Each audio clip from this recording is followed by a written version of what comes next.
Hello, everybody. I'm Larry Ridley. You're tuned in to the NFL on EA Sports. We should be in for some fun football today as a very good offense will be on the field. The Pats are top 10 in total yards, and they go up against the Jets, who will have to try and slow them down. Now for the call of this Week 7 matchup, here are Brandon Gaudin and Charles Davis. Larry, we are about an hour's drive southwest of downtown Boston in the area known as Patriot Place, Gillette Stadium, here in Foxborough. Today we've got a matchup here in pivotal Week 7 between the New York Jets and the New England Patriots.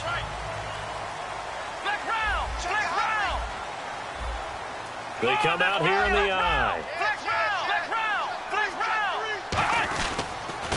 They'll give it to him right up the gut. And he's going to be stopped here on this first play as he gets it to the line of scrimmage and no more. And we roll now on the offensive starters, and everybody always loves to talk about Gronk. And wouldn't a lot of teams love to redraft right now? This guy went in the second round. Yet no matter what, you've got a game plan for him when you're opposing him.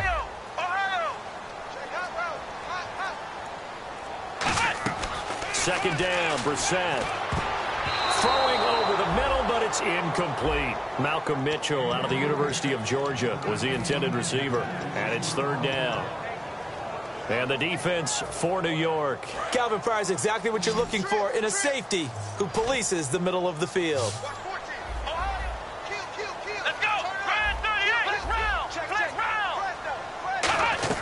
Off the play fake. Here's Brissett. Completes it over the middle to Floyd. The completion good for only 6, and that'll bring up 4th. So much about this game is just understanding situations and then having to execute, isn't it? Guard the first down sticks. Don't let them get there. And they rallied and made the tackle. And that'll hit in the end zone. Much too much leg there. That'll be a touchback.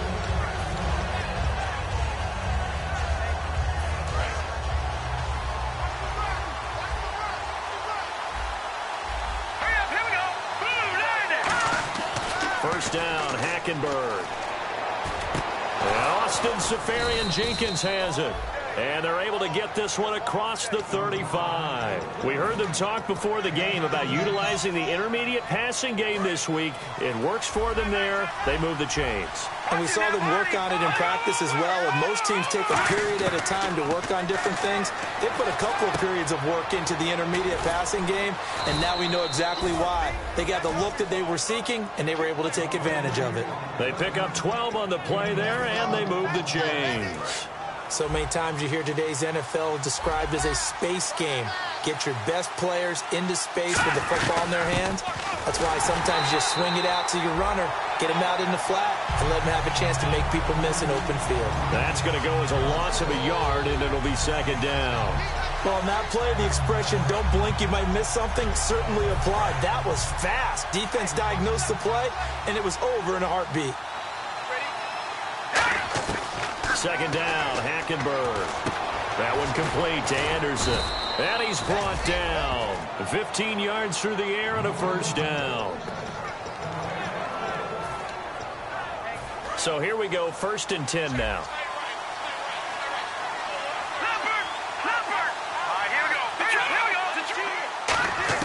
A first down throw for Hackenberg. Being chased out left. And he's got room. And he'll slide down to avoid the tackle. Call it a pickup of 7, and it'll bring up a second down.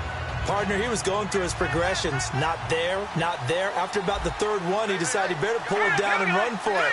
And he slides down and avoids the hit for good measure. They'll run it now out of the gun. And he stopped immediately there. Just a yard on the pickup there, and it'll leave him with a 3rd and 3.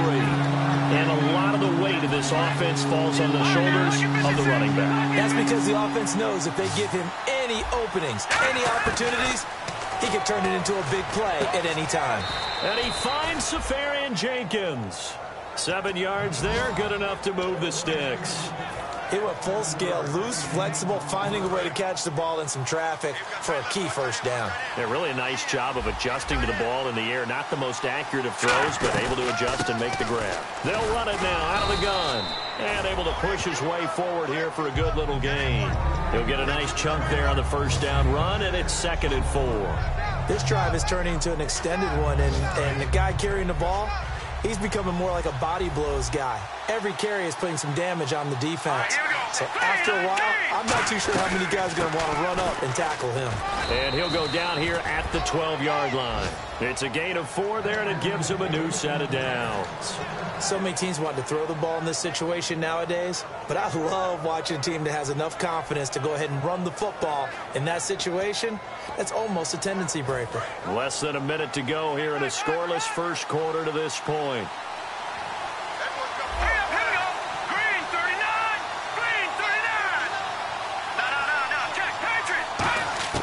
Hackenberg on first down. This will be caught just inside the 10. 7 yards to pick up on the pitch and catch. When you see zone defense and you know you've got a drag route on as your primary call, you've got to be really careful as a passer about how far you let your guy go because he might wander into some tough coverage.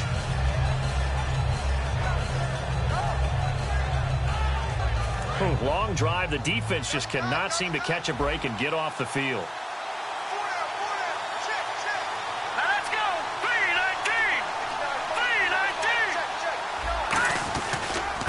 They'll give it to him right up the gut. Only a yard on the pickup, so a good situation on 2nd and 2. It's now 3rd and 1. With Charles Davis, Brandon Gaudin with you. It's the Jets in possession as we begin quarter.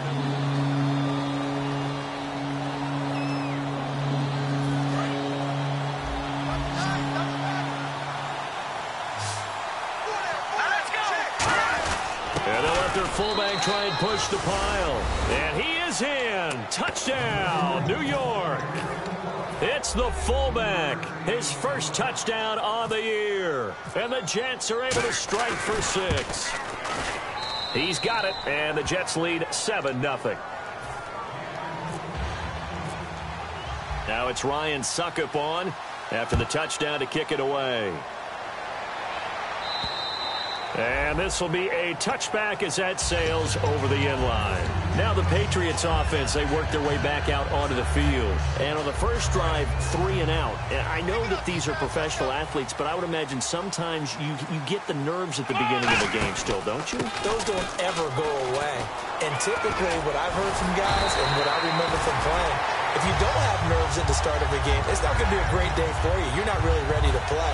So finding a way to harness those nerves and not let them affect you in a negative way, that's what all the guys are looking for. Brissett on first down. And the open receiver, it's Robert Woods. Good use of the pass there to pick up the first down against a defensive look that they had specifically prepared for, they told us, coming into this one. Certainly seems like they're holding all the right cards now, doesn't it? Because of their preparation.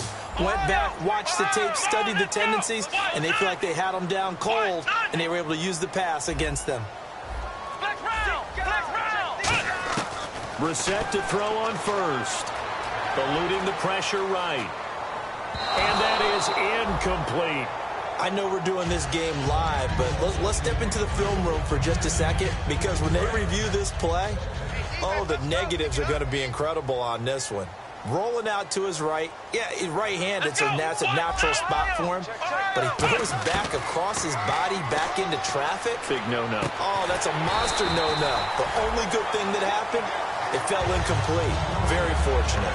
That was a nicely run slant route, and what the receiver's trying to do is make the defender think he's going upfield for a deeper route, and then breaks it off, usually after about 3 to 4 steps, and cuts towards the middle of the field. And now what he's trying to do is use his body to keep the defender away from the football and get the quarterback a really nice target. 7 yards on the pickup there, and it'll leave him with a 2nd and 3. Some runs are blocked so well, you almost forget that someone has to carry the ball to gain the yardage. The leverage by the offensive line to create space up front, really well done. So 2nd down, 3 yards to go now. They come up in an empty set. 4 wide receivers, 1 tight end. Brissett sets to throw it, and that's caught left side. It's Woods. It'll go as a gain of 6 that time, and it moves the chains as well. And decided to run a hitch route. It really helped to have a guy who can turn it loose. And, boy, he rifled one in there on that one. Not much run after catch, but it worked really well. They'll come up now in the Wildcat package. Now a handoff here to his running back.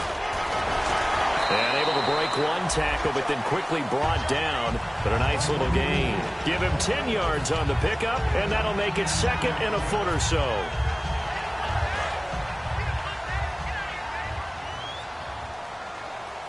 They'll come out in the pistol.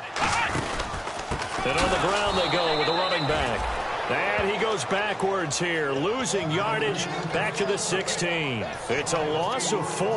Now 3rd down.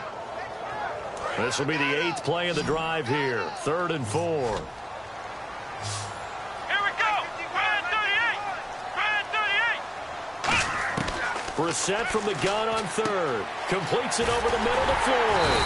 And he gets the first down yardage before he's brought down just outside the 10 at the 11. Well, they've had a great, impressive drive going here, and that pickup ensures the drive continues. And not only do you continue the drive, which is demoralizing for the guys on the defense side of the ball right now, but you make your own defense happy. They're able to get a little more rest over on the sidelines while this one continues downfield. That throw good for 4. It's 2nd down. And that's why defensive coaches preach swarming to the football. It's usually going to take more than one guy to get that big man down. And it did right there. Multiple broken tackles, but they eventually get him down. Here we go. They'll run it now out of the gun. And he'll be taken down after a short gain as that takes us to the 2-minute warning. 1:59 to go in the first half. Back to Foxborough after this.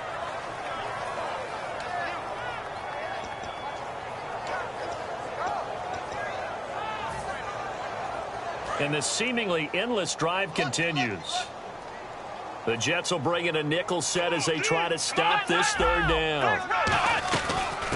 They'll run it now out of the gun. And he is in. Touchdown, New England. Lance Dunbar, his 2nd touchdown on the season. And the Patriots are within an extra point of tying this one up. It's good, and we're all tied at 7 apiece.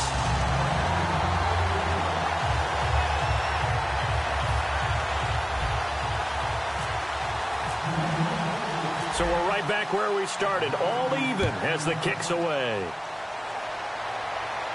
This one fielded at the 5. And not a bad return here. He gets it out to the 25-yard line. Now the Jets offense, they get ready to head back onto the field. And they were able to punch it in the end zone last time. They'll be looking to do that again here for the defense. Obviously, they'll be looking to stop them from punching it back in the end zone. It always is punch-counter-punch, isn't it? And which team has the advantage? Well, let's just go back. Last time on offense, they rolled downfield, got into a good rhythm. You can see a little more bounce in and out of the huddle. You can see the sideline really get into the game. So defensively, you're thinking to yourself, how do we take that away from them? How do we get the advantage back? Let's see what they come up with. I think pressure is always the first way to go. You love pressure. I love it. We'll see if they dial it up this drive. Here's Hackenberg. And Anderson's got it. And he gets this one just shy of the 40. They'll mark him down at the 39. And they're going to hurry back to the line now. Quick pass play there on the slant, Charles. Works out well for the offense. The offense loves it. The defender hates it. Hard to get through the body of the receiver to get to the football trying to cover a slant. It's a tried and true formula, and I don't think it'll change for as long as we play football. If someone's trying to throw the ball and you can put pressure on them and make it tough, that's only going to help your defense. Yeah, he's since being hurried. He got rid of it before taking the hit, but incomplete. They'll run it now out of the gun. And he'll get this out past the 45 to the 47. Pretty good running there, 9 yards. Sets up a 3rd and 1. They're going to hurry back to the line now. They'll run it now out of the gun. And he gets this one across midfield for the first down to the 46. It's a 7-yard gain there, and it's good enough to move the chains. Everyone understood their role on that play. 3rd and 1. You know, the defensive guys, they're trying to get down and get low and get leverage on the offensive linemen, but they didn't allow that to happen. They created a crease and allowed him to get through for a first down. They'll run it now out of the gun. And nothing but green grass here, middle of the field. And all the way in. Touchdown, New York. Ed McCaffrey, his 5th touchdown now on the year. And the Jets have taken the lead. And he's got it. It's now a 14-7 ball game. Now it's Ryan Suckup on after the touchdown to kick it away. And that'll carry over the back line of the end zone for a touchback. Now the Patriots gearing up to go now. And what do you think goes on here in this situation? If you got the football, you're trailing, you're back in your own territory with just a little time. Do you try something? You're thinking about jump-starting your team, right? You just mentioned it. They're down. They're trying to get back into the game. But you've got to figure if something goes wrong, you may have put yourself in a spot where you may not be able to come back in the second half. Managing risk, this is a big decision here. Goes right side, complete to Gronk. It's a gain of 14 there, and it gives the Pats a first down. So much goes into a successful play, doesn't it? How about that play action there, freezing the defense just enough to bring the tight end free downfield for the completion.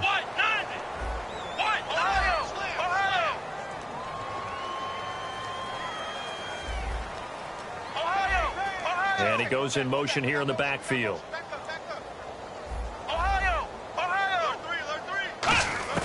On the bootleg, it's Brissett.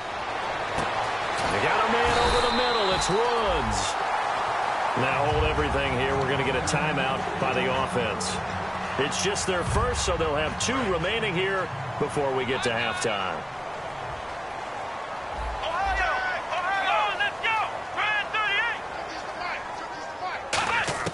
A first down throw for Brissett. He finds Malcolm Mitchell here. And he gets this one all the way down inside the 15, just shy of the 10. Now whistles come in. We're going to get a timeout here by the offense. So that means they're down to 1 remaining here as we head toward halftime.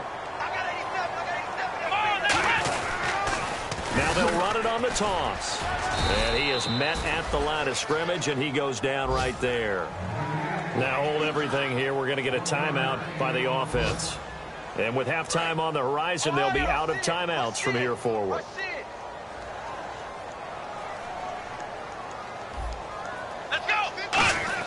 Second down, Brissett. And that is incomplete. 7 seconds remaining.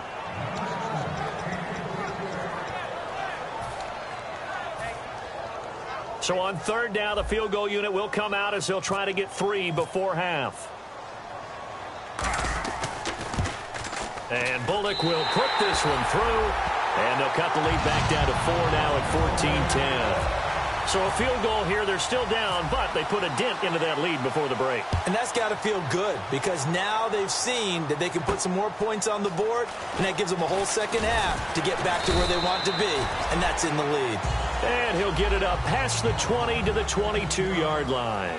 So we've reached halftime with the visiting Jets on top. As we'll send you down the coast to Orlando, where we check in with our friend Larry Ridley and the EA Sports Halftime Report. Larry? So both teams have their marching orders, and we'll get going again here in quarter number 3. And this will not be returnable. It's out of the back of the end zone for a touchback. New York set to take the field. They have the lead. Now they'll be looking for some separation here as we begin the third quarter. I like the way you termed that because now I think they go a little bit deeper into their playbook. They like what they did in the first half. That worked okay. But in order to get the separation that you just talked about, change things up a little bit. Change your tendencies. Try and hit them a little bit more with some things they didn't see in the first half. Let's see if they do just that. Offense looking to avoid a 3rd and long. It's 2nd and 10. Let's go. Green now. Look at 56. Throwing again. Hackenberg on 2nd and 10. Caught. Safarian Jenkins, right side. A really nice pickup of 14 yards, and it moves the sticks. And the game just keeps evolving. Big guys running those corner routes, so difficult to cover. A first down throw for Hackenberg. That one complete to Anderson. It'll go as a gain of 10 there. That's good for a Jets first down. So the offense lining up 1st and 10. Simple slant route, and part of a really nice hard throw by the quarterback. Nice timing between the quarterback and the receiver. They were perfectly in sync, and he put it right on him on the inside route. So a nice job to break the 1 tackle, but not much daylight after that as he's brought down. Now after the completion, we're going to get a timeout, an injured player. We'll get a report when we return to Foxborough. Completed pass play. Now let's see if they go back to the air or to the ground. They'll put 2 receivers left, 2 to the right. Hackenberg again. Over the middle to Smith. 4 yards on the completion, and it sets up a 3rd down. He had time, was able to survey the field and find a soft spot in that zone coverage. And that's where it gets difficult for a defender, Brandon. You go to your spots on the field that you have to cover, and when the offense finds an area that you're not in, that's where they throw the football. Completed pass on 2nd down. Now it's 3rd down as the defense looks for the stop. To the air again, Hackenberg. And that is incomplete. He was looking for his tight end, Crockett Gilmore there. Now 4th down. I'm not sure we could spot any tendency here on this 3rd down. They could have run it or passed it. Either one was available. They chose to try and get it through the air, but they were unsuccessful.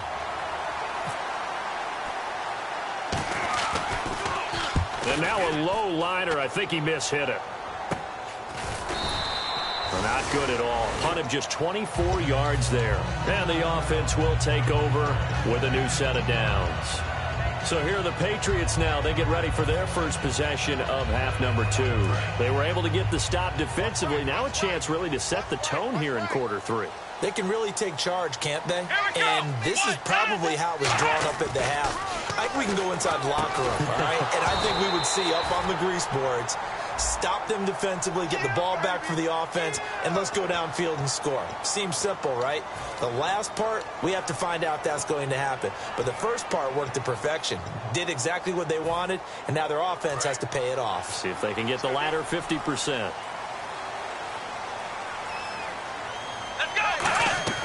Throwing, Brissett, right side complete, that's Woods. And he will lose yardage here back to his own 6. A loss of a full 3 yards, and now it's 2nd down. Now that was well defended, and as a cornerback, what you're taught when you see a wide receiver screen, either you get underneath the play before the blocking forms, or you're going to have to fight your way through it by getting through some blocking. That was a really nice play there. He's going to let this one go for Latimer. Cody Latimer, the intended receiver. And that takes us from 2nd to 3rd down. And you just know when that play call came in, their eyes lit up, because anytime you get a chance to take a big shot downfield, that's a lot of fun, and they missed an opportunity. Let's go. They'll run it now out of the gun. And they'll bring him down right around the 13. 7 yards on the carry there, but now they're staring at 4th down. Here's Ryan Allen now as the drive goes backwards, so he's on to punt it away.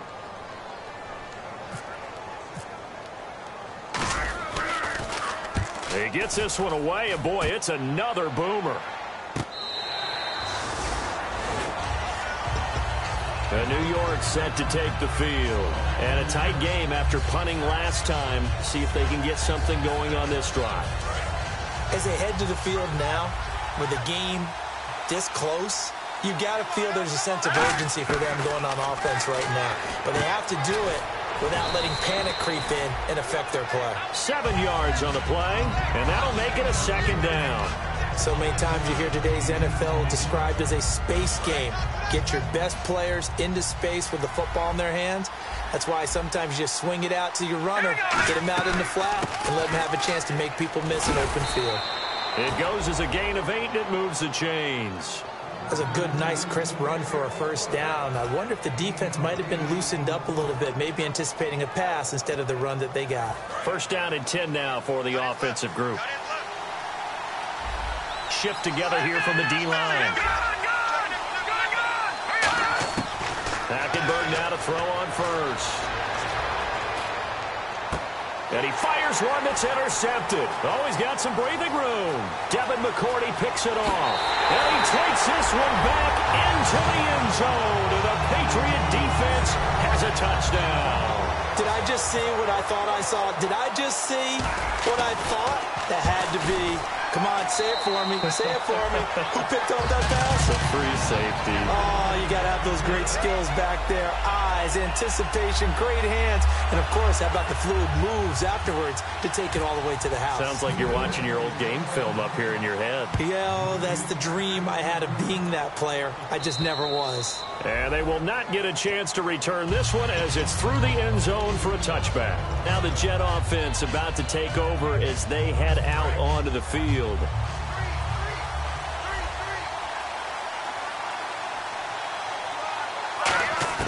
Hackenberg on first down. And Anderson's got it. And this one will go to the 28-yard line. The completion good for 3, and it's second down. Now it's 2nd and 7.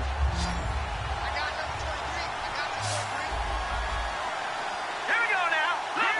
Clifford. Hackenberg on second down. Anunwa's got it. Complete. A big play that time on the catch and run. 39 yards. A lot of receivers see the drag route as a risk-reward type of a play. The risk, going into the middle of the field where some big people want to hit you. But the reward is oftentimes you get lost in... Taking it right down Broadway. And all the way in. Touchdown, New York. Quincy Enunwa, his first touchdown on the year. And the Jets are going to retake the lead. Oh, I was just about to say he had missed an extra point all season, but there it is. His first miss, no good. Now it's Ryan Suckup on after the touchdown to kick it away. This one fielded at the 5. And not a bad return here. He gets it out to the 25-yard line. So the Patriots coming out now. And on the last go-around, they really couldn't get anything going. They had to punt from deep inside their own territory, which means you're going to lose the field position battle as a general rule. What they're looking for now is a little more consistency, move the ball at least a few times on offense, get a couple of first downs, and hopefully flip the field. Yeah, just something to build off of. That's what they're looking for here. First play of the drive, let's give credit all around. Excellent blocking, but the guy carrying the ball, he was the finisher. A really nice run. Second down following the run. Let's go. Brissett now on second down. And his throw's going to be incomplete. Looking for his all-pro tight end, Rob Gronkowski, and it's 3rd and 4. And the offense looks to pick up the first here on 3rd after that incompletion. Come on, let's go. Brissett. And oh, look at the catch by Gronkowski. Give him 11 yards that time and a new set of downs. That was a terrific catch. I mean, to go up there and get it one-handed like that, but I almost want to go into that riff about back in my day, the gloves weren't quite like this. When did gloves really become prevalent, just in general? I think in the 80s. I think as we started to move through the 80s, especially as we got towards the latter part of that. But a lot of those were really like baseball batting gloves to begin with, with not much of a tacky area on the glove. In fact, there was none. I actually remember in cold weather games wearing the old scuba gloves, which you'd wear in the diving, but they would split too easily in the course of a game. Then the glove manufacturers got smart. Fresh set of downs here.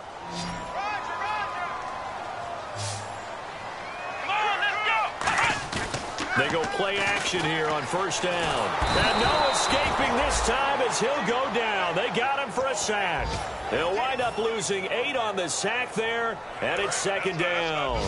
Man, he got in there so quickly, Charles. What could the offense have done to adjust and account for that? But what you're hoping is that you figure out and you see and get a clue that maybe there's going to be some pressure coming at you. And you change the blocking schemes. Maybe you go to max protection. The biggest one is maybe you bring your running back in to try and keep you clean. But in that case, that didn't happen. 0 accountability, and a sack resulted.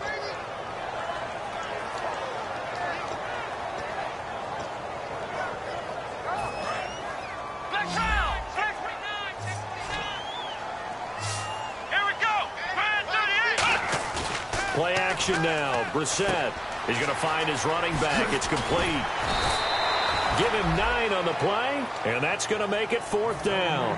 Brandon, more and more offenses are going to the philosophy of using every inch of the field to try and spread things out. And when your running back can catch the ball as well, it can only help your offense. And this will split the uprights. It's right down the middle. And in the 4th quarter, this game is tied.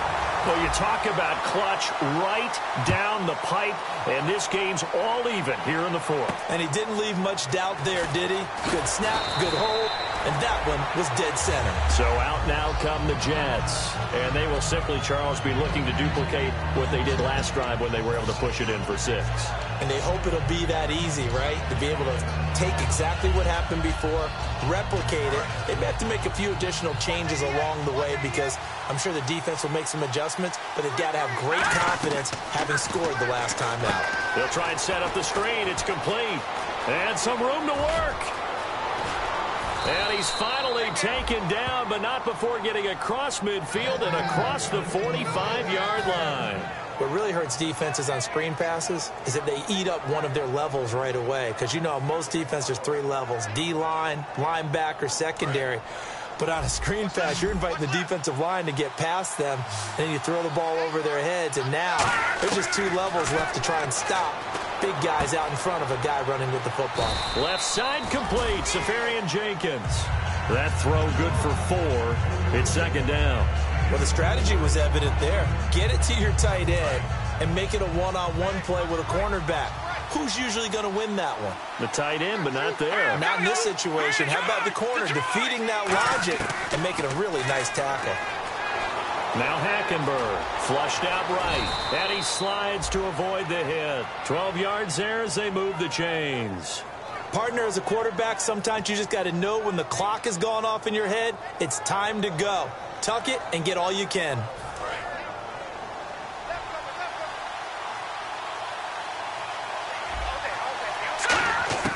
First down, Hackenberg. He gets it here to Peak. And he's going to take it in for a Jets touchdown. Their dangerous wide receiver. His 3rd touchdown now on the year. And the Jets are going to take the lead. Succop for the extra point.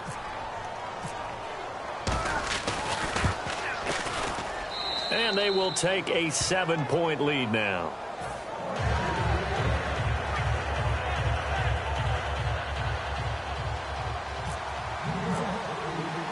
Now it's Ryan Succop on after the touchdown to kick it away. And this will be a touchback as that sails over the end line. Out comes the New England offense to see what they can do this time. And last time able to get 3. It's not what they wanted. They wanted 6, but they got at least something. They mustered something out of the drive. They'll take it. Just, I like the way you described it. Not ideal, but they'll take it. Anything to put some points on the board. But this time on offense, they don't even want to see the field goal kicker trot on the field. They want that ball in the end zone. Yeah, they'll be going for 6. Here we go. 38. 2nd down, Brissett. And that one got tipped. Kind of threw everything off. It brings up 3rd. Well, we're not playing 3 yards in a cloud of dust football anymore. I kind of get why those old school coaches sometimes didn't want to throw the football. Because if it's popped up in the air, it almost turns into slow motion. And both sides trying to get to the football, and you're holding your breath wondering whether it's going to go good or bad for your team. On 3rd down, Brissett rolling to his left. And he can't find a receiver, and he's brought down. Jordan Hicks with a big-time sack on 3rd down. And it'll be a loss of 7.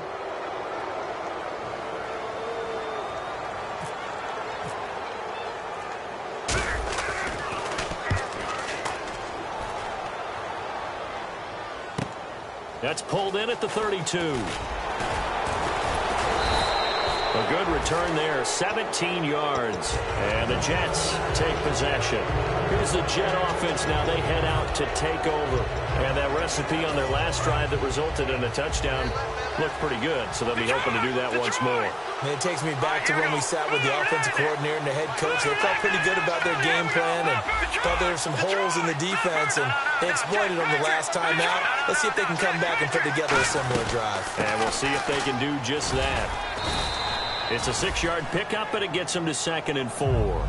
The fourth quarter here, they've got the lead. They want to keep it on the ground. That's what they're doing. Smart football. Keep the clock grinding. Keep it going. But you got to figure now, they're going to see more people stacked up at the line of scrimmage as they try and bleed it out.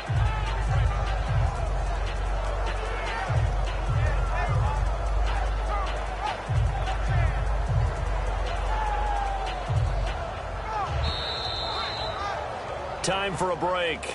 We'll come back, see what transpires after this.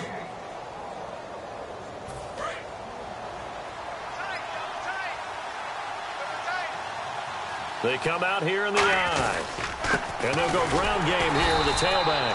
No gain on the play that time, and they'll look to convert on what will be a 3rd and 4. Now we're going to get a timeout here called by the Patriots. It's just their first. They've got 2 more to use here in the final stages.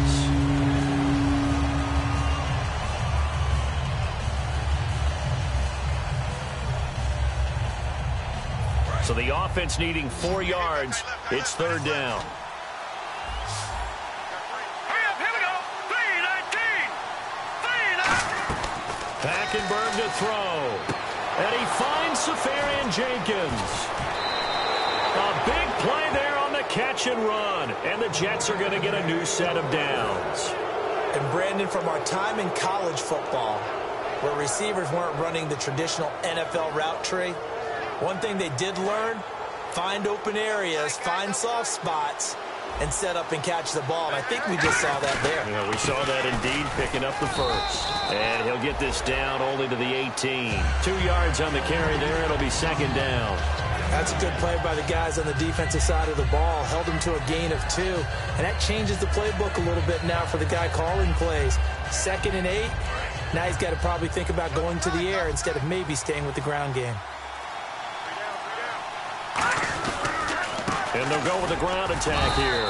And they'll get him down right around the 16. Charles, I know it's hard when live bullets are flying, but you cannot keep your hand up around the face mask area. It is absolutely inexcusable nowadays. We talk about target areas all the time. You have to aim lower so that your hand doesn't get involved in the face mask. And he's going to be met at the line of scrimmage and taken down. It's a loss of a yard there, and now 2nd down. There's so many times during camp and practice that you get bored as a player doing regular drills. But how about that shed and skate drill right there by the linebacker? You do it. Now whistles blow, and the Patriots are going to take another timeout. That'll be their 2nd, so one more chance to stop the clock here, and we'll be back.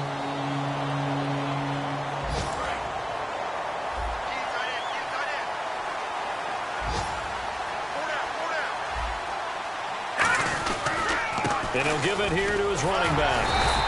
He couldn't quite find the goal line, but a good run of 8 yards is going to make it an interesting 4th and goal now. 4th down, ball's at the 1-yard line. Do you go for it, or do you go ahead and kick a field goal? I think because you're going to end up giving a long field even if you don't score, I put my trust in my defense. I go for it and try and get the points. A road win in the National Football League. Charles, you never take that for granted no matter who you're playing, no matter where you're playing. You take it and you run with it. And you know you primed the pump all week in your own home facility. No one thinks we can do this. Only people who believe are right here in this room. And then you go on the road, band together, and get it done. So for the Jets, they remain one of the hottest teams out there as the win moves them to 6-1. And they'll head back home next week to take on the Chicago Bears. Meanwhile, for New England, they dipped to 2-5 now with the loss. And they'll get an extra week to think about it as the midseason bye might be coming at just the right time.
EA Sports coverage of the NFL is on the air. I'm your host, Larry Ridley, and this is Madden Ultimate Team. Coming up, we've got a good one in store between the Pittsburgh Steelers and the Dallas Cowboys. The Cowboys come into this one ready to roll, but they know it won't be.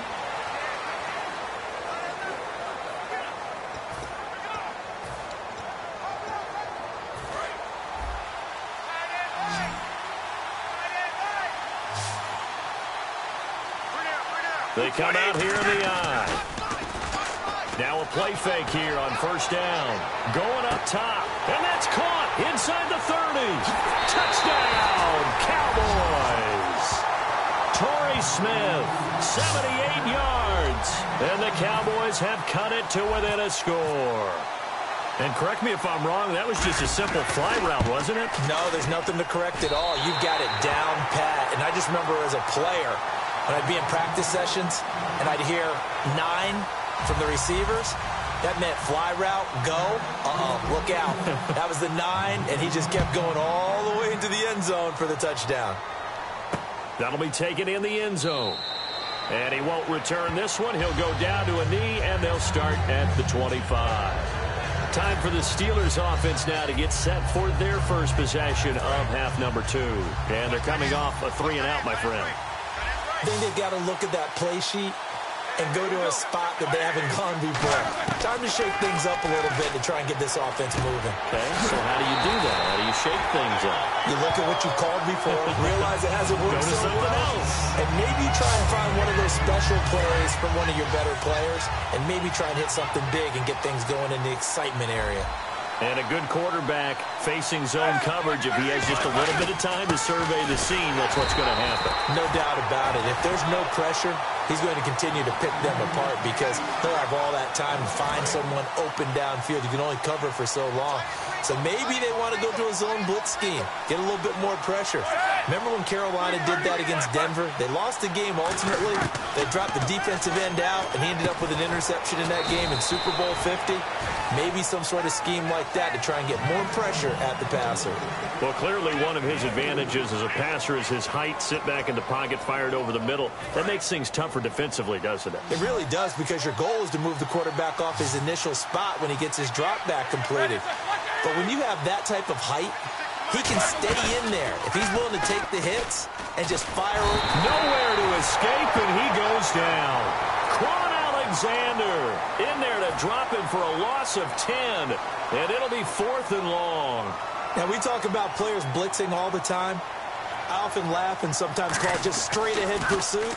What a running start right back to the backfield for him. Yeah, it really didn't give anybody a chance to get up there and stop him. No, I mean, that's really, really difficult. You're asking a whole lot anyway, but when he gets that kind of a start and comes through clean, oftentimes the advantage definitely goes to the defensive player. And now here comes the Steelers defense once more. And in a tight ball game like this, the defense looking for a stop. You kind of, whether you're the offense or the defense, you don't want to be the one to screw this thing up. No, not at all. And right now, you've got to figure that the offense is thinking to themselves, if you just get us the ball. Isaiah Crowell, he's all alone. 30. Touchdown, Cowboys. Isaiah Crowell, 97 yards. And the Cowboys are in for 6.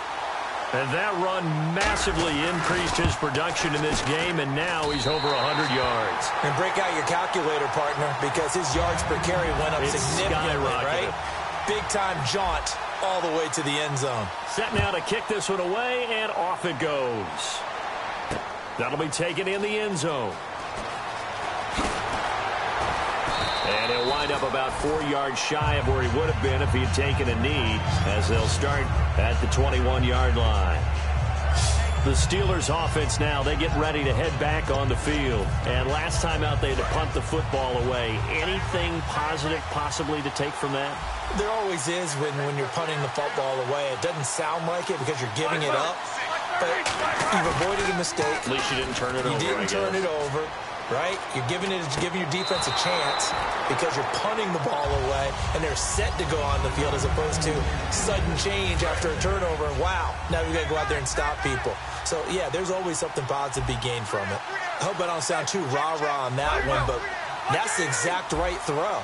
Either your receiver gets it or no one gets it. Give him a lot of credit for being really precise with it. Got rid of it. No one got it. 8 yards on the completion, but now they face third down. Coaches always harp on the quarterback reading the defense and getting it to the open man. That's good recognition there. And how about what he did after the catch? Yeah, hit your tight end. Back now in Baltimore. It's the Steelers with the football, but trailing here as we get going in quarter number 4. 2 yards to go here on third down.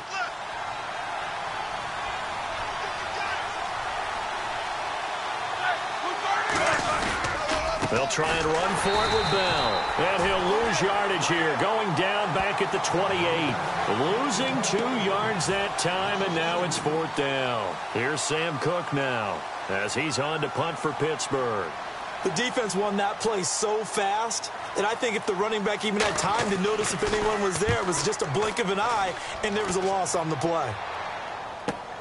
This is taken at the 18. 12 yards on the return that time. And the Cowboys will take over the football with a 1st and 10. Here's the Dallas offense now heading back out onto the field. And they hit the home run last drive. One play on the ground all the way to the house. Now the defense maybe they're expecting a run here. Partner, I love your description because when we... Under a heavy rush, and down he goes. Elvis Dumervil in there to drop him. And it'll be a loss of about 8. Well, that play was the very definition of fast, quick, and in a hurry. Suddenly, he was there. In a blink of an eye, that happened fast and a big sack. He's going to loft one deep left side here. It's caught inside the 25. A big play here for the Cowboys. 57 yards. A great job pulling that one in from a guy, as we know, who can really blaze. He's got a lot of speed. And that speed can work for him so many different ways. Sometimes he just takes off and goes and just runs past people.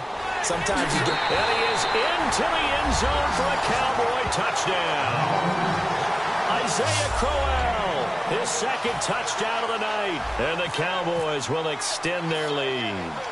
Not only touchdown number 2 for him, but a big run to boot.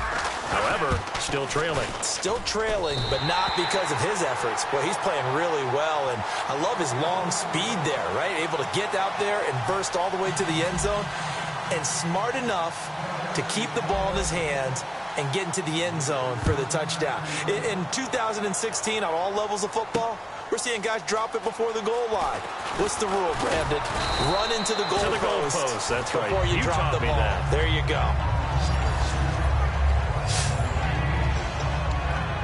And Pittsburgh getting set to take the field. And down on the scoreboard, certainly needing to avoid what happened on the last drive, punting the football. Sense of urgency has to take over for them here. They know the score. They know the situation. And by the way, the punter no longer exists for their offense. That's how they have to treat this drive. They need points. Big time. Give him 9 there on the 1st down completion.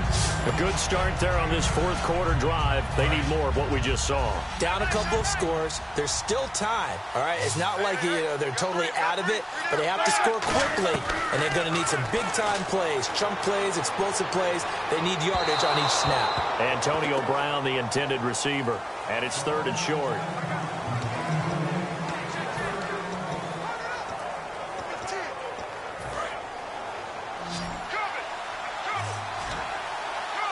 I see an extra defensive back on the field. Little surprise here on 3rd and 1. On 3rd and 1, it's Roethlisberger toward the sideline. Did he keep the feet in? Yes, he got them both down, says the side judge. And that's good enough for a 1st down.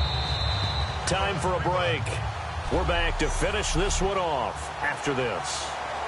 So the Steelers with the football as we get you reset. And let's see what they've come up with offensively after having time to talk it over. From midfield now, here's Roethlisberger. And it's caught over the middle by the tight end, Green. The completion good for 3, and it's 2nd down. And now it looks like they're going to be in the hurry-up. Throwing again, it's Roethlisberger. And he's going to go down way back at the 42-yard line. And now a timeout called by the Cowboys defense. It's just their first. They've got 2 more to use here in the final stages.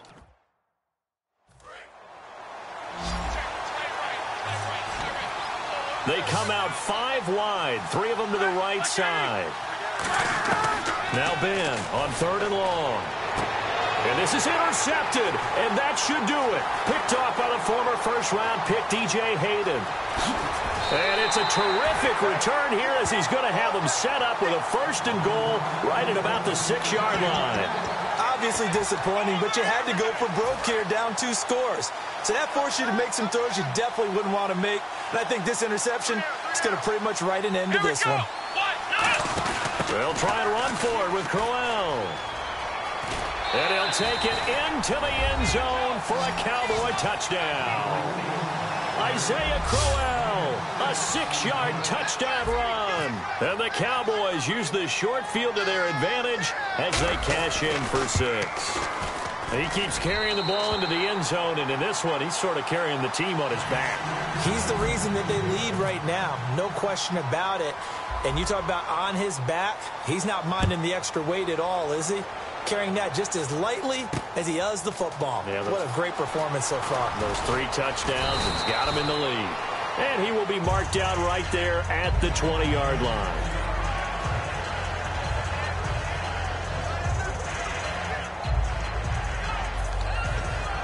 Now the Steelers offense gets ready to get back onto the field. They're down big here late. I don't know. You just one last drive here for pride? Some people like to do that.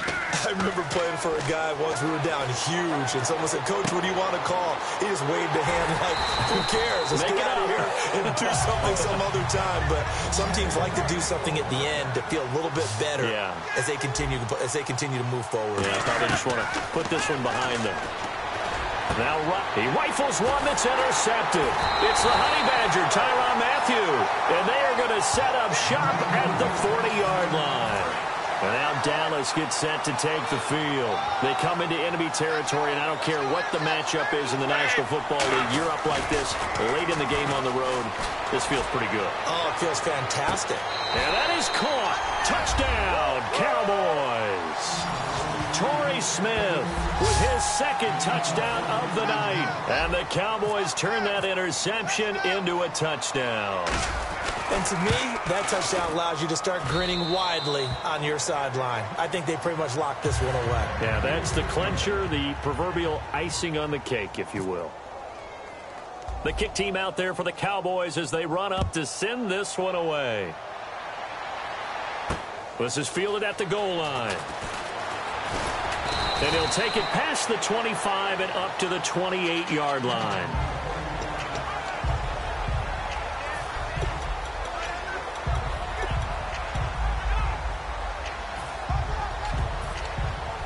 Pittsburgh's offense now heading back out onto the field. Let's just be frank. They're playing for pride at this point.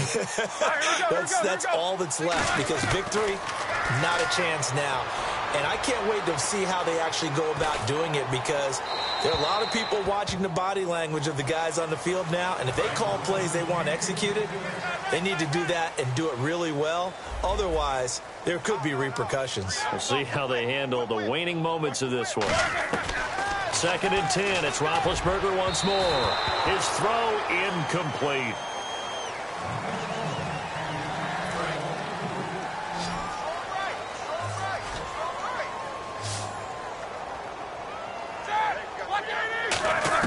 On 3rd down, Roethlisberger finding time.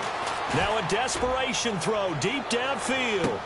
And Big Ben intercepted a 3rd time. Darius Slay with a pick. And the return will stop right around the 25. The Steelers defense, we watch them get set to go. They've had a night that has not gone their way. Maybe that's an understatement. Just wonder what happened during the daytime, because some teams handle getting ready for a night game better than others, and it depends on week to week. And that's caught inside the 30. And they are going to score again. Yet another touchdown as they just add to their totals. And, my friend, I think it's safe to say that this game is pretty much deceased at this point. It's taken a knee, so to speak. It is definitely this victory formation. Take the snap, take the knee, call it a night, call it a game, call it whatever. I agree with you totally. I don't think there's much left to get except for those who want to run up the score. I knew this was over about a minute ago when you took your stat sheet and just flipped it over your shoulder in the trash can. Yeah, that's similar to the guys cutting tape off right before the game's over. We know this thing's done.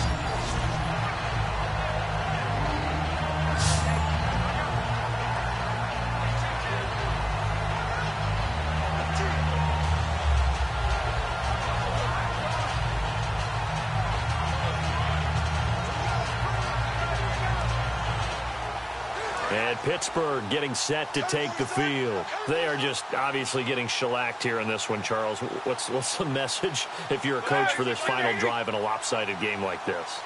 For a lot of coaches, be honest, don't forget today.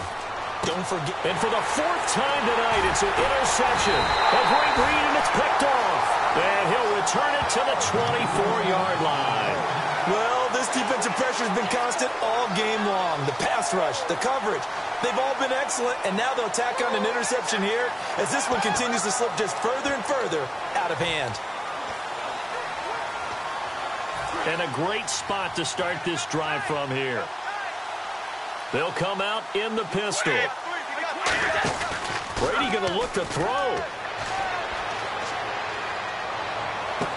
This will be caught at about the 3. It's a pickup of 21. And the Cowboys are set up now with a 1st and goal. Well, go ahead and throw the ball, man. You got the big lead. You got the clock on your side. Obviously, they don't care much about the feelings of the other team, do they? Well, I was going to say, you better run to the locker room pretty quick after this one. Well, right now. And he's going to go down just outside of the 5, right around the 6-yard line. Now, whistles come in. We're going to get a timeout here by the offense. That'll leave them with just 1 remaining in this 4th quarter of play. Brady to throw on 2nd down. And this will be caught. And the carnage continues. It's another touchdown. So a little icing on the cake there before the clock hits all zeros. What a way to finish things off. Exactly what you want. Not much time and a touchdown to put things away. And it's up and good.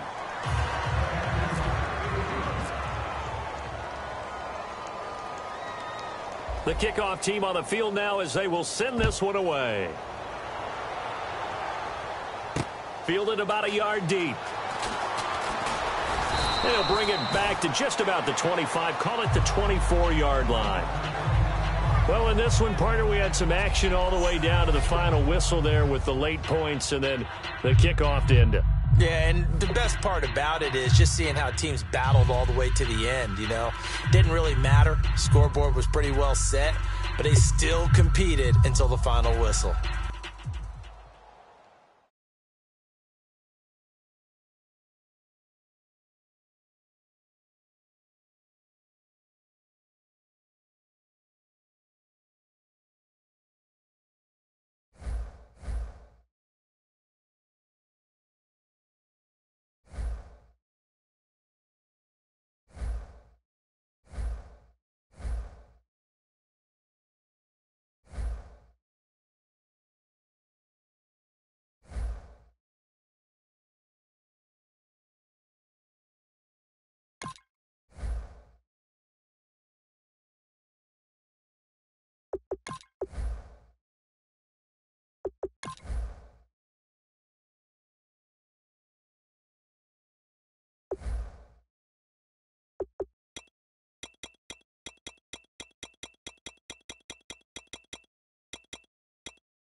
Larry Ridley here in our Orlando studios, getting you set for this edition of Madden Ultimate Team on EA Sports. On deck, we've got...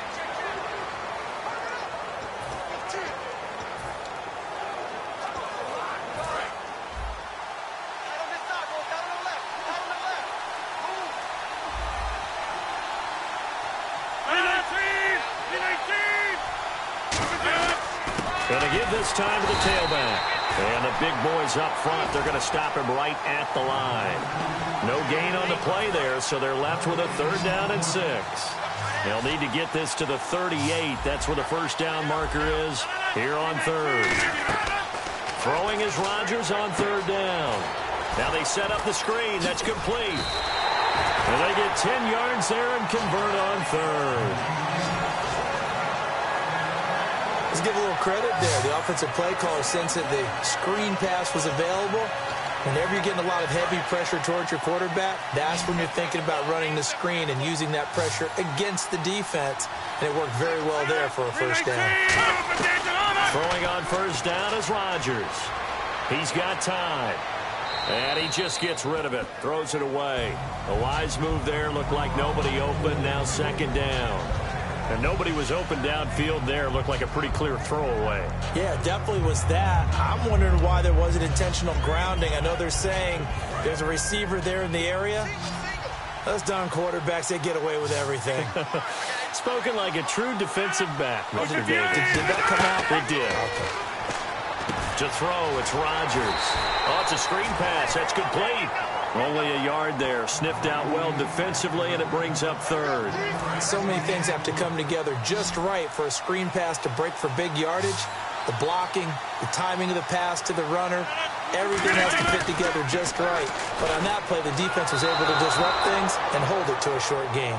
And incomplete. He had nowhere to throw, so he just tossed it away. But that brings up 4th. So the field goal unit is on the field, as this is a big spot right here. This to break our 4th quarter tie. And this one is going to just tuck into the bottom left corner as he gets it to go. And that will break our tie and give them a 3-point lead. So the drive here ends with a field goal, and that does give them the lead, but this one is still a long ways from over. And you love to be able to look up at the scoreboard and see that you're out in front, but then you take one look across the field and see that offense is raring to come back out, and you think, I don't know that field goals are going to be enough to get us home.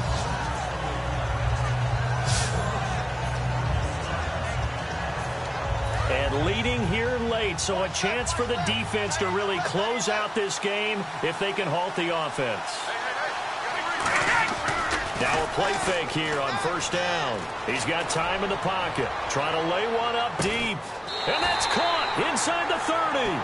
A big play here for Dallas. 52 yards.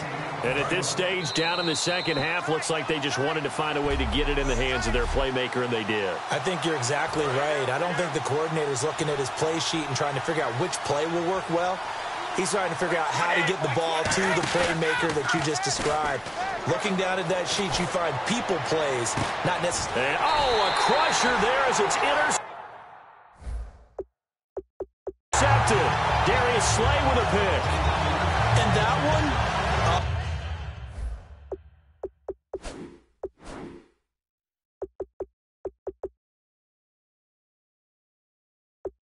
It's going to hurt big time. You're in the 2-minute drill trying to get your guys down the field, and it's looking like they're going to go up just short, as this is definitely not his best throw, and it'll wind up being intercepted. And Green Bay getting ready to go as they take the field. They have the 3-point lead. Defense did their job. Now, late game, and now the Cowboys are going to call another timeout. That'll be their second, so one more chance to stop the clock here, and we'll be back.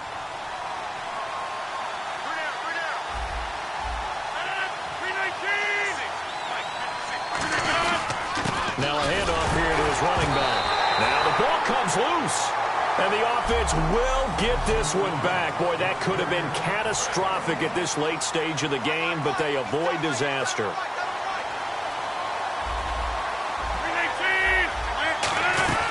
They'll run it now out of the gun. Room here to run. He's at the 50. He's at the 30. Touchdown. Ty Montgomery, 93 yards.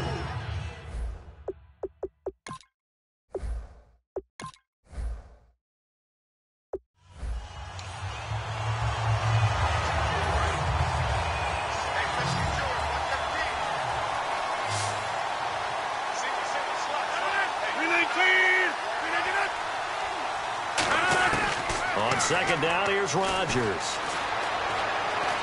And he's going to be taken down here. Back across midfield, 3 yards away from midfield at the 47. And on that one, the protection just broke down.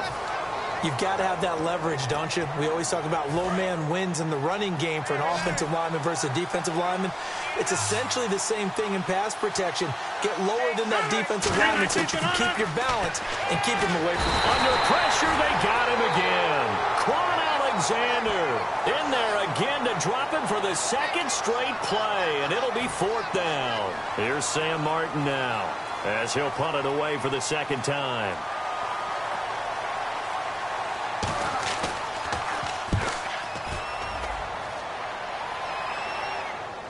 He's going to field this at the 4. Great blocking on the return. It springs him for 25. And possession will switch hands, 1st and 10.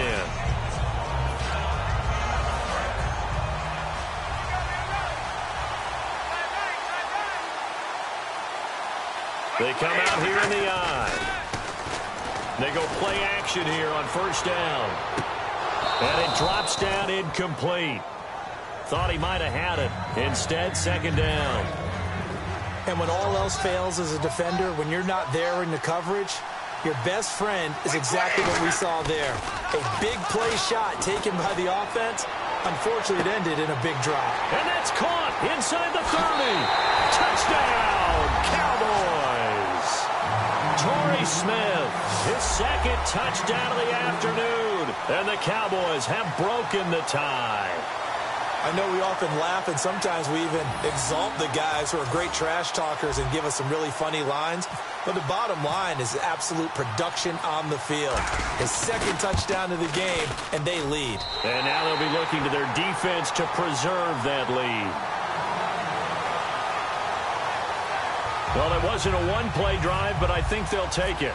The scoring summary, 2 plays and into the end zone. The kick team out there for the Cowboys as they run up to send this one away. Short boot, take it at the 21. And they're going to start this drive in pretty good shape as they get it up past the 30. Now the Packers get set to go. And they'll be looking to avoid what happened last time, which is punting the football. But when you look at how teams play the game, that complementary football comes into play. How do I take care of my defense? How do I take care of my offense? Well, the defense is taking care of them in a lot of ways.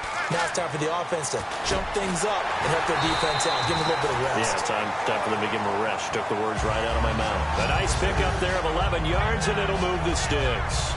One thing I can say pretty safely, that route is not called if you don't have a guy who can throw the ball and put some mustard on it. Because if you're going to lollipop it in the middle of the field, bad things usually happen. It takes a strong-arm guy who can rifle it in there, and they were able to successfully complete that one. Jeffrey with a catch left side. Give him 9 there on the 1st down completion. They like going to him in the slot. He catches another one. I think this comes under the heading of until they stop him, why not go back to it? He has something going really well. Great working relationship with the guy throwing the ball, and they keep making the connection.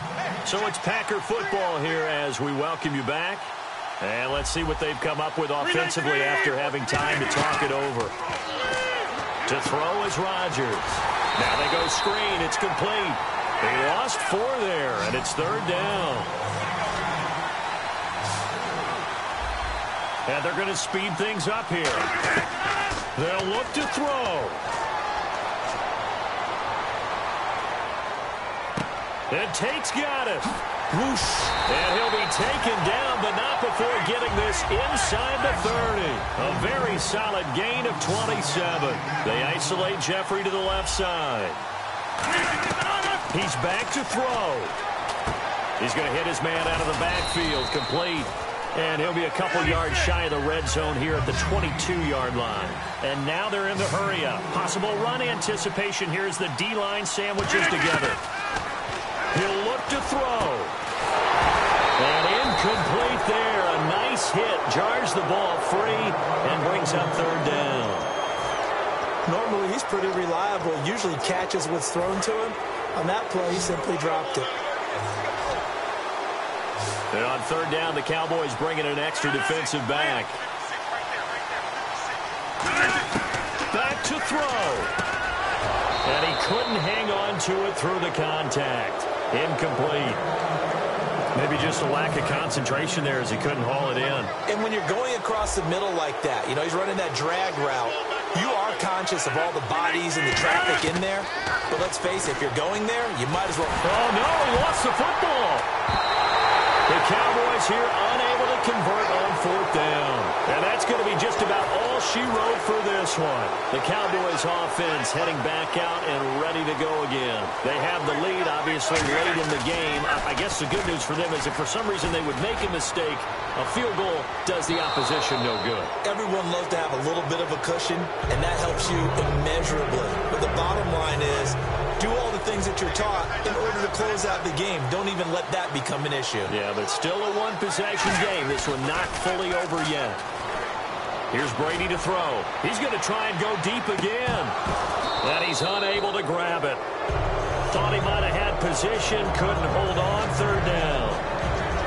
One thing I know from experience is that when the deep ball is thrown and you're the defender, you've got to fight that little bit of panic that emerges. You've got to play the ball really well. It's a 50-50 jump ball play. And guess what? They took a shot. How are you going to win it? And in this case, they managed to get it done. To throw, it's Brady. And he's got the completion to Hopkins. And he'll be taken down, but not before he gets into enemy territory. So the offense has it 1st and 10.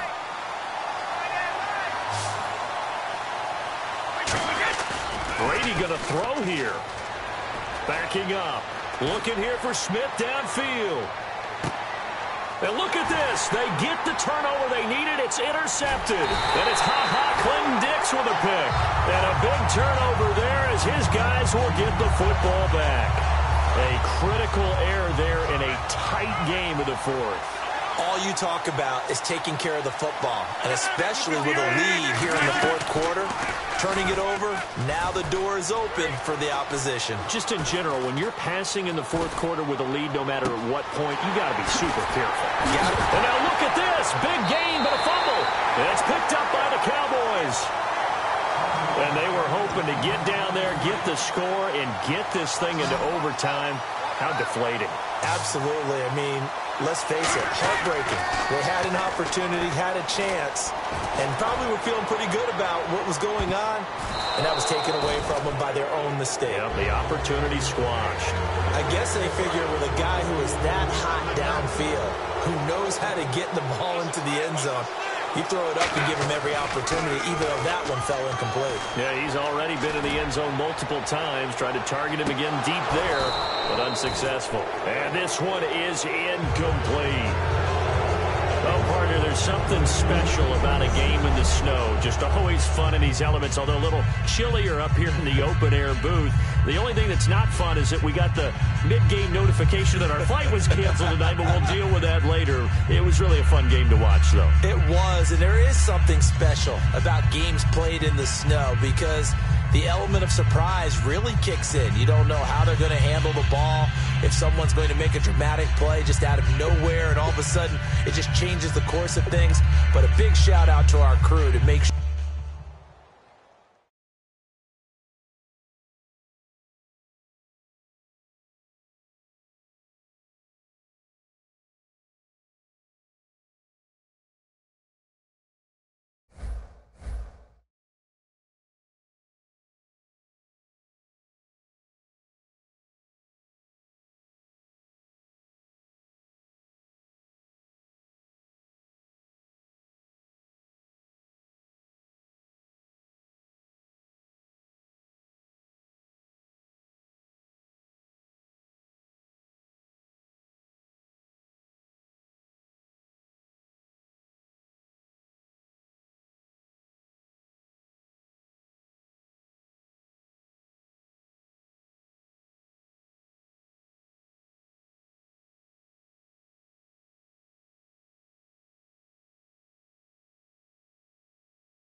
A welcome in, everyone, to another edition of the NFL and Madden Ultimate Team on EA Sports. Coming up, we've got a good one in store between the Dallas Cowboys and the Houston Texans. The Cowboys come into this challenge game knowing that they're in for a dogfight.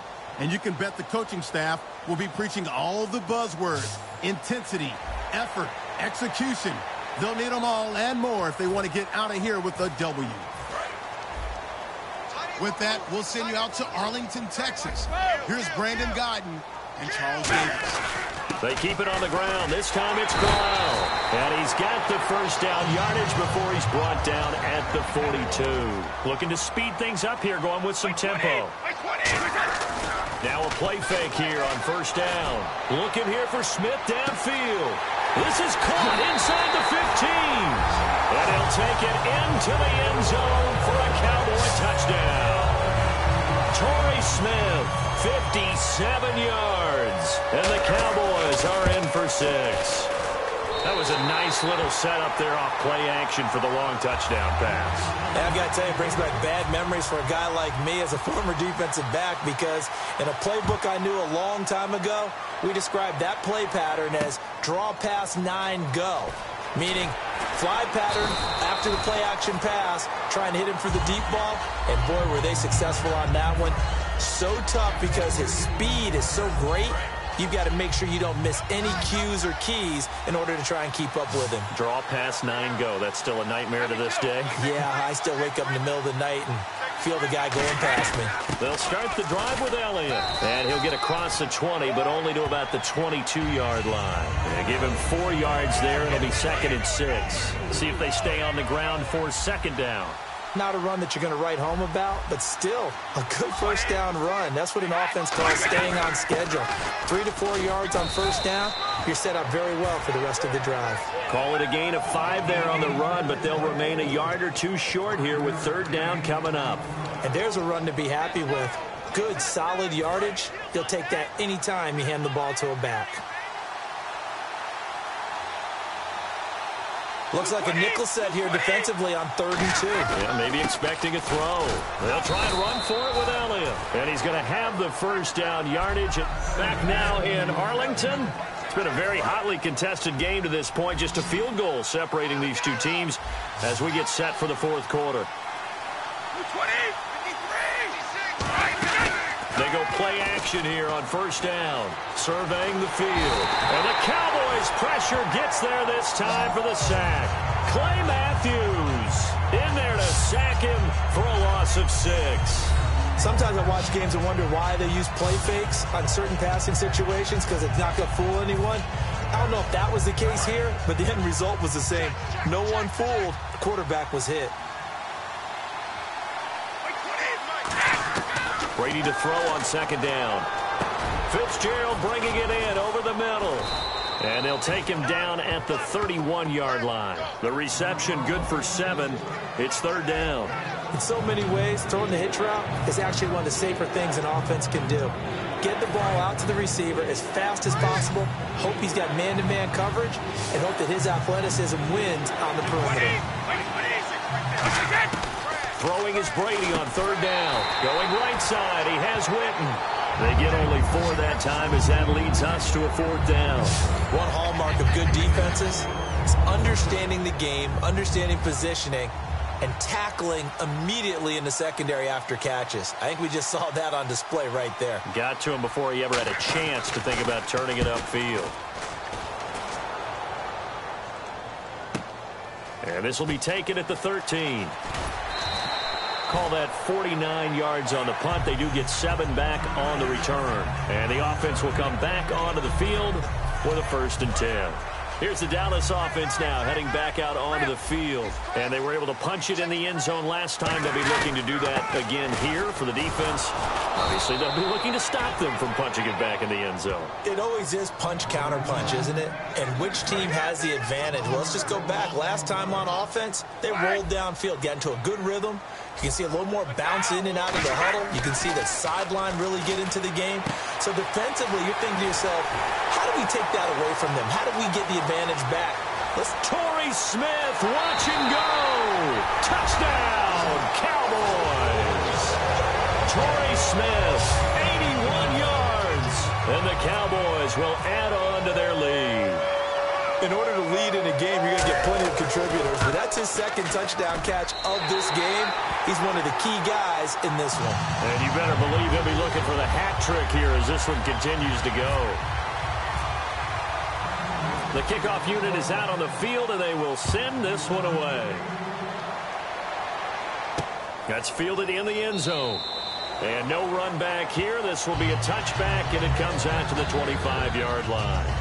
And now back onto the field. Here comes the Cowboys defense.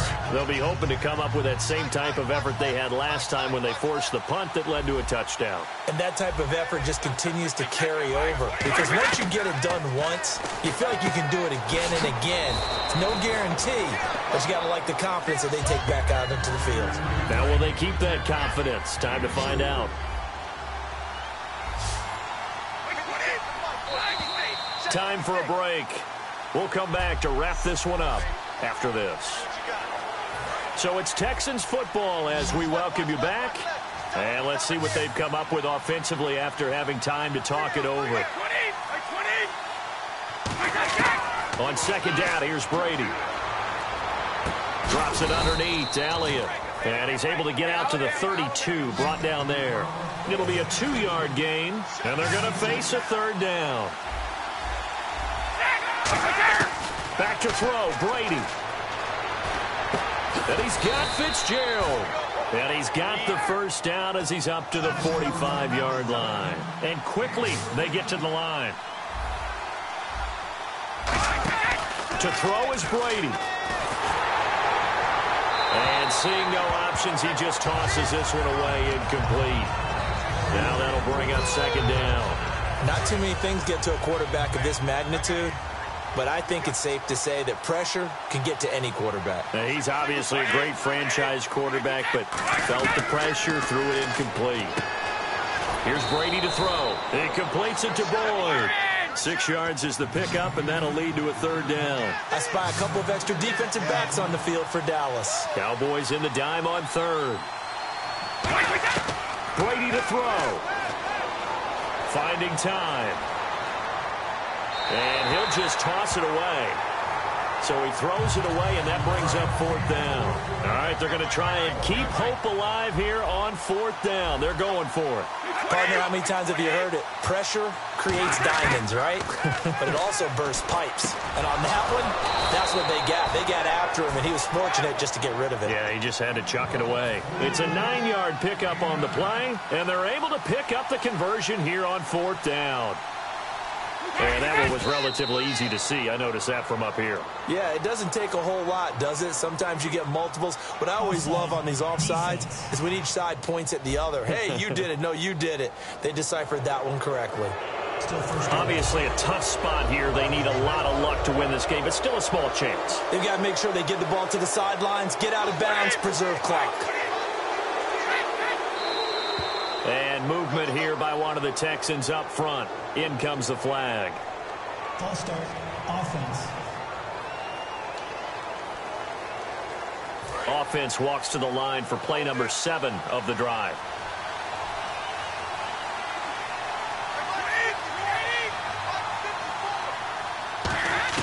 Now Brady. Drops it underneath to Gore. And the stop here will come at the 38-yard line. Call it a 3-yard gain, and it's a second down. And the offense moving quickly to the line. And he'll spike it with exactly 30 seconds now left on the clock. An 8-play drive to this point. So here's play number 9 on 3rd and 7. Throwing is Brady on 3rd down. And this is intercepted. And that should do it. Picked off by the former first-rounder Trey Waynes. And his guys are going to take over at the 31-yard line. And now Dallas gets set to take the field. Only one timeout defensively, so this should just be a simple kneel down. I agree totally. I looked at my time management chart.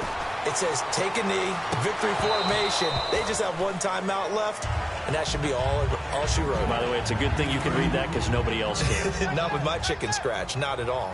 On every offensive coordinator, every play caller sheet, they have about 5 or 6 plays per game that they call shot plays or big plays, and you don't get... This is caught at the 20. Now hang on here. Timeout called by the defense. It'll be their third and final timeout, so as they talk things over, we'll step aside. Oh, now look at this. They're lining up to add 3 more, a little insult to injury here late in the game. Right hash, 37-yard attempt. So they settled for just the 3 there, but clearly anything helps when you're trying to salt one away here in the fourth. Without a doubt, I think a touchdown would have been the final nail. But 3 does give them some breathing room and lets them build up a little cushion. This one fielded at the 5. And he'll take this up past the 20 and down at the 22-yard line. And we're hitting the end of this one, and it looks to probably be the final play. 1 receiver left, 3 to the right. 1 final try now for Brady. And this will be incomplete. 1 second left to go. We know it's not an easy job to go out and catch passes when people are trying to tackle you and knock the ball away. But the bottom line is, that's a pass he's got to have and a pass he should have caught.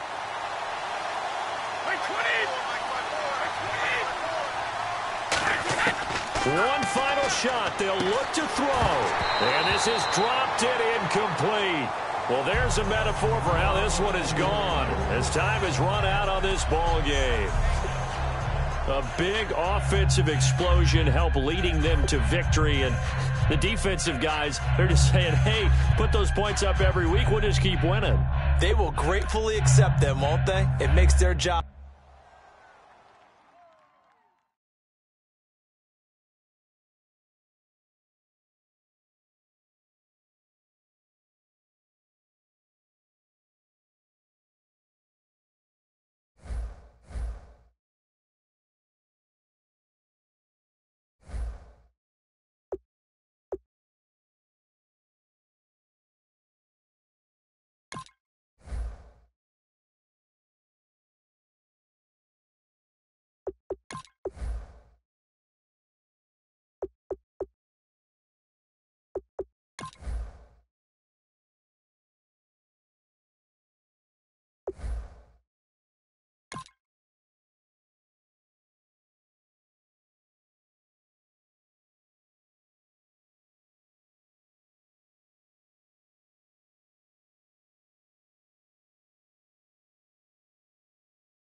Welcome in, everyone. I'm your host, Larry Ridley, and this is Madden Ultimate Team on EA Sports. On deck, we've got a great matchup in store between the Dallas Cowboys and the Dallas Cowboys. The Cowboys are going to take the field here today, knowing that the emphasis in a challenge game like this is going to be getting off to a fast start.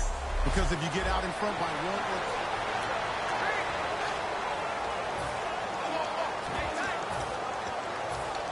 and the 2-minute warning lurking. This will probably be the last play before we hit it. Yeah, they want to get themselves in position to score in this last shot before the clock hits. They come out here in the eye. They begin with a run by Crowell. Gets this to the 24 for a gain of 4. Tackle made by the Hall of Fame safety Larry Wilson. 2 minutes to play here in the first half. We're back to Arlington right after this timeout. On second down, here's Brady. James has got it, complete. And they're able to get this one across the 35. Give him 12 yards on that one. It earns him a fresh set of downs. And they're going to hurry back to the line now. A first down carry now for Crowell. And able to get this one across the 45 before he's brought down. It'll go as a gain of 12. And it'll be a Dallas first down. Now a play fake here on first down. Toward the sideline, and look at that catch. Dragging the toes, and that's going to be a first down. Well done. Well, coaches always talk about finding balance on offense. I don't think you get much more balance than this. Big-time run, big-time pass. A 1-2 combination. Looked pretty good. How about that? Let's see if they can continue to take that kind of a punch, though. They go play action here on first down. Looking for his running back, and he's got it. It's a pickup of 14 there, and that leads to a Dallas first down. They're going to hurry back to the line now. On first and 10, here's Brady. It's a short one here, complete to the tight end. That throw good for 4. It's second down. Got to give credit where it's due. Really nice defense on that play. The pitch and catch was successful, but not any run after it. So they complete the pass, and now they face a second down. Again, they'll throw with Brady. And that's going to be incomplete. Isaiah Crowell, the intended target. Third down here. I had a coach tell me a long time ago that running a screen pass is similar to acting 101 for your offense, because you've got to show something different and create extra space for linemen to chase the quarterback in order to create extra room for the receiver to catch the football and maneuver upfield. And now a timeout called by the Cowboys defense. So the defense had a chance to catch their breath, and now they're back out and ready.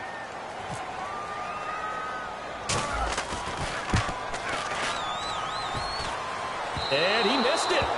It's no good. And this score will stay right where it is. And no mistaking that sound. It reverberated through the whole stadium. And it's the sound, Brandon, no kicker wants to hear.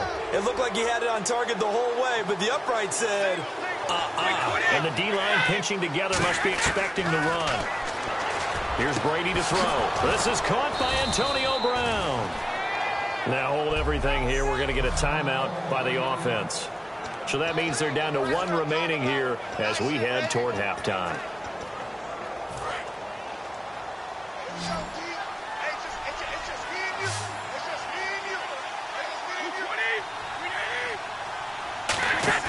Play action. Now it's Brady.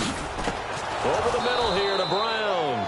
And he's going to get this inside the 30.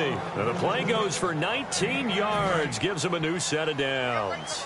I like that one, partner. They go back-to-back with excellent gains. And really, it shouldn't be a surprise who they were throwing the ball to. He's their best guy. Yeah, we knew that they would get him involved early. They're doubling down on getting him involved early. Don't be surprised if they'll come right back to him. And he is into the end zone for a Cowboy touchdown. Antonio Brown, 27 yards. And the Cowboys will extend their lead. I heard a coach talk about those late-in-the-half scores, especially ones that give your team a pretty decent cushion. He said those could be the ones that can finish off a squad if you let them. Yeah, they've got the cushion. This half has been theirs. And here's Vinatieri now to kick it away after the touchdown. This will be taken in at the 1. And he's up past the 20 to the 22-yard line. And now Dallas gets set to take the field. And with time quickly fading here in the second quarter, not sure how aggressively, offensively they want to play this. I think we'll find out just how much they trust their guys in this situation if they decide to take a shot. Torrey Smith, the intended receiver, and it's second down. Well, they went for the big play there, but that drop could really hurt their momentum. Looking back to the air on second down, it's Brady. He's got time. He's going to take another shot here. And it's knocked away and incomplete. Well, partner, I guess that answers the question about whether they're going to sit on it or not. It does. Now we'll see if they try that again. Yeah, I think what we find on plays like that, when you take that shot, if you're unsuccessful, then you go way more conservative to finish the half, you know? I think that's the way they'll go. The final shot before half for Brady. He's going to go up top again. It's incomplete. Took a shot. Jeez, they don't even want to let their guys get a drink of water. All right, third quarter. Let's get to it. This is taken at his 4.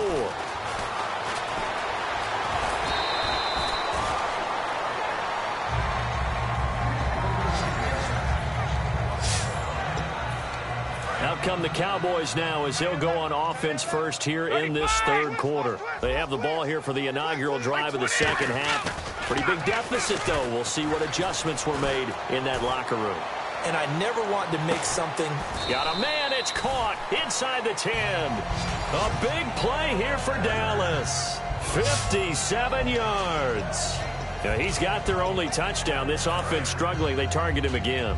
Everyone is looking for the hot hand, and sometimes you just don't have it. Maybe it's just lukewarm. But you go to that guy. And Crowell lost the football. But I believe a Cowboy was there to get it. He was, and Dallas will maintain possession. Wow, that ball gets knocked free, but a teammate comes along and scoops it up. It's almost like baseball.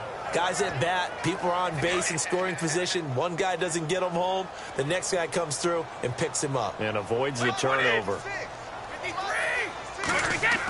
On second down, here's Brady. And he'll take it into the end zone for a Cowboy touchdown. Jesse James, an 11-yard touchdown. And the Cowboys get a bit closer. Boy, it's nice to have that big, reliable target you can go to.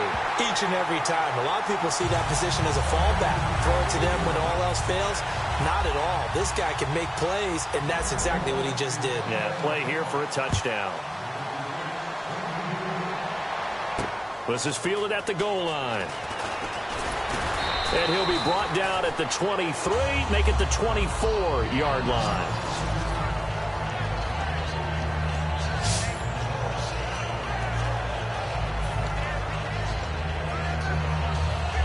Now we take a glance at the offense as they work their way back out for their first possession of the second half. And they'll just simply be looking to build off the confidence of the last time out where they scored a touchdown. And confidence is powerful, isn't it? When you've scored once, you feel like you can go back out there and get it. A 50-50 ball here, and it's intercepted. Darius Slay with a pick. And a big turnover there as his guys will get the football back. When I was in school, math was not my strong suit, but I did learn enough to know how to play cover 3. 2 corners and a safety divide up the field in thirds. On this play, the corner didn't get fooled by anything in front of him. Kept his coverage all the way down the sideline in the deep third position and makes the interception. 5 yards is the tally on first down. That brings up 2nd and 5. Now Brady throwing on second down. He's got time in the pocket. He's going to loft one deep left side here.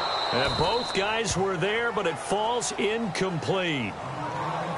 Well, partner, I think the defensive fellas got the memo, and they decided to cover him on that play. Yeah, he's already up over 100 yards in this game. They tried a deep shot, couldn't get it. Yeah, when you've had that much success, finally someone said, let's try and put a stop to it and put people on him. From the gun on third down, Brady. He's going to let it go again. And got his man complete. And he's going to be marked down deep in Dallas territory. It's a big play for the Cowboys on third. 59 yards. I've got to make sure that I don't take Tom Brady's greatness for granted, that we make it routine. How about that throw right there? Yeah. Another great completion. And you know one area where he honed his throwing, he was a catcher in high school. He was actually drafted by the Expos in 1995 in the 18th round. Wow, that would have been something to see him behind the dish. Think he gunned down a few guys? Gunned down a few guys trying to steal second. That would have been fun to watch. Escaping the pressure right. Oh, and it's incomplete. That would have been big in the end zone if he could have held on. Instead, it's second down. A missed opportunity for an interception would have killed off a drive. They had a chance there to finish things off. Didn't get it done. I guess that's why a lot of those guys did not play offense. Johnson was the intended receiver, and it'll bring up third down.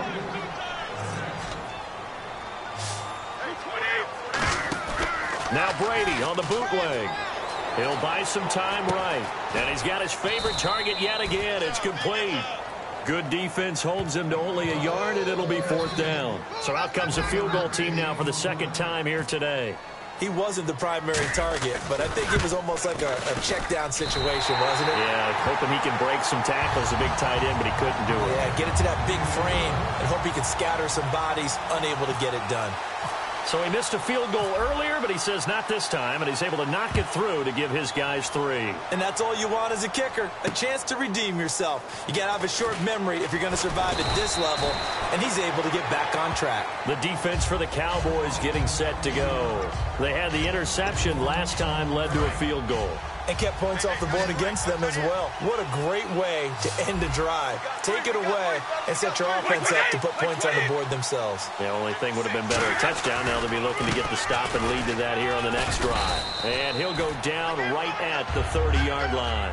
A good run there on first down, and it'll leave them with a 2nd and 2.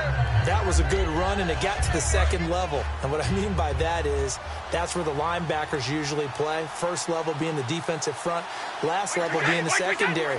But the strong safety position ended up making the tackle. And oftentimes we call them a hybrid. Combination defensive back, combination linebacker. We saw the linebacker make the stop. It's a pickup of 6 and good enough to move the chains.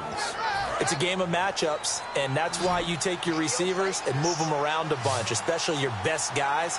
And when they work out of the slot, you often hear the coaches talk about how great it is because it gives you a two-way go. You can break out or you can break in. That makes it hard to defend. And he gets this one to midfield before he's brought down. An ex-teammate used to tell me all the time, I hate experienced quarterbacks because no matter what, you really can't hide what you're doing. And I think that right there, he knew right away where the blitz was coming from, where his primary guy was going to be, and he ended up going to a secondary target for a nice game. I was just going to ask you, that wasn't the primary target. He's so good at that, isn't he? I think he knew right away that he wasn't going to get to his primary guy. I think he read that as soon as he got to the line of scrimmage. Back now in Arlington. It's the Cowboys with a football. They'll be looking to tack on to their lead as we get set for the 4th.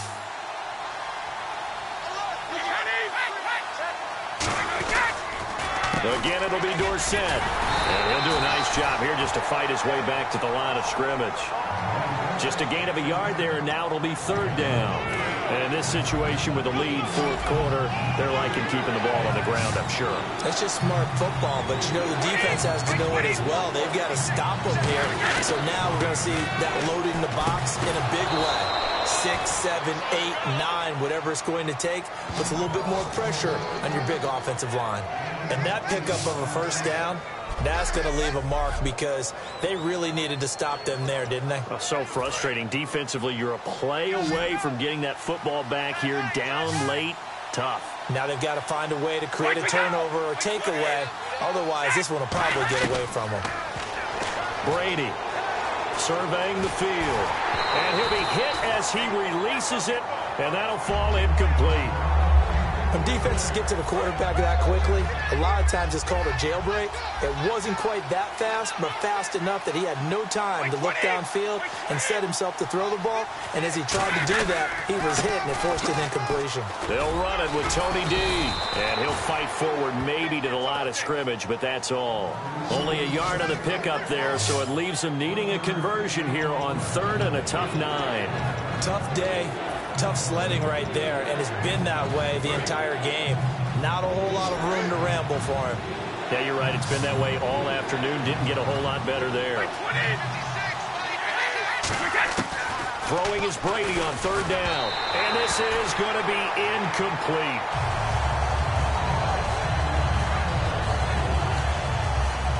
Here's Brian Anger now, as he should be able to pin him back deep here with his first punt.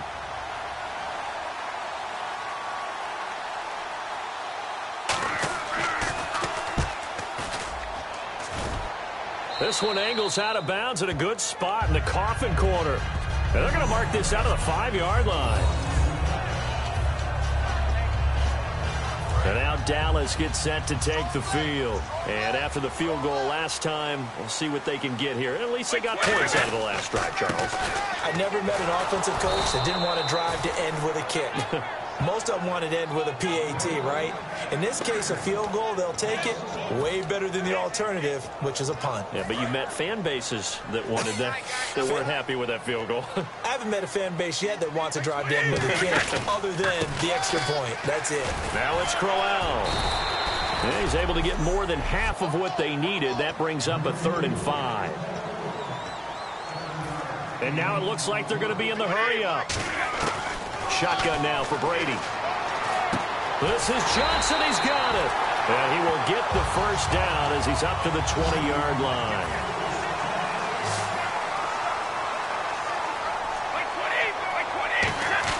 Now a play fake here on first down. And he was hit as he threw it there, and it forces it incomplete. Well, that plays a statistic that's going to go on the defensive team stat sheet. Won't necessarily reflect in ours, right, the overall game sheet. But you and I know that they keep count on pressures, hits on quarterbacks, all those things, hoping to increase that throughout the game. And here we are in the fourth quarter, and they got a big one. That's such a close game, a very big one. And, oh, a crusher there as it's intercepted. Picked off by the Hall of Famer Larry Wilson. And they'll set up shop in enemy territory at the 45-yard line. And now Dallas gets set to take the field. They have the lead, still a one-possession game, but the defense got the stop. They've got the football now, just salted away, right? Exactly. That's all the defense is counting on from their offense. They did their job in a big way. You know they're over. There he goes, right side. Touchdown, Cowboys. Tony Dorsett, 44 yards.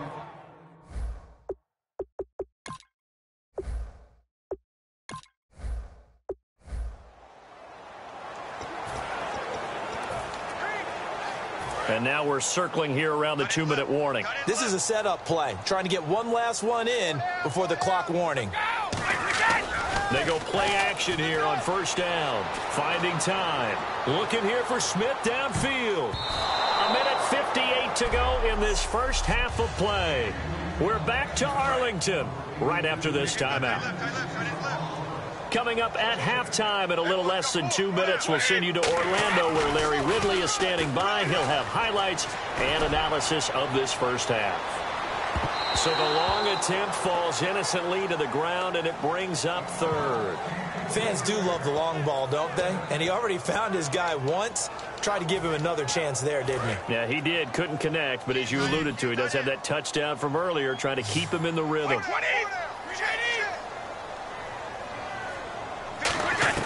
Working from the gun, it's Brady. And that will be incomplete as well. He was looking for Adam Thielen there, and it's fourth down. Here's Tressway now, standing right on his own 5-yard line. Well, that was pretty nice to watch if you like a defense's perspective, because they understood where the first down line was as much as the offensive guys did. Did not give up any more ground, and when the ball was thrown, reacted really well and swatted it away. One of the advantages of zone defense, you never take your eyes off the quarterback, and when he reacts, you do exactly the same and go get the ball. And on the outside, they're playing press coverage.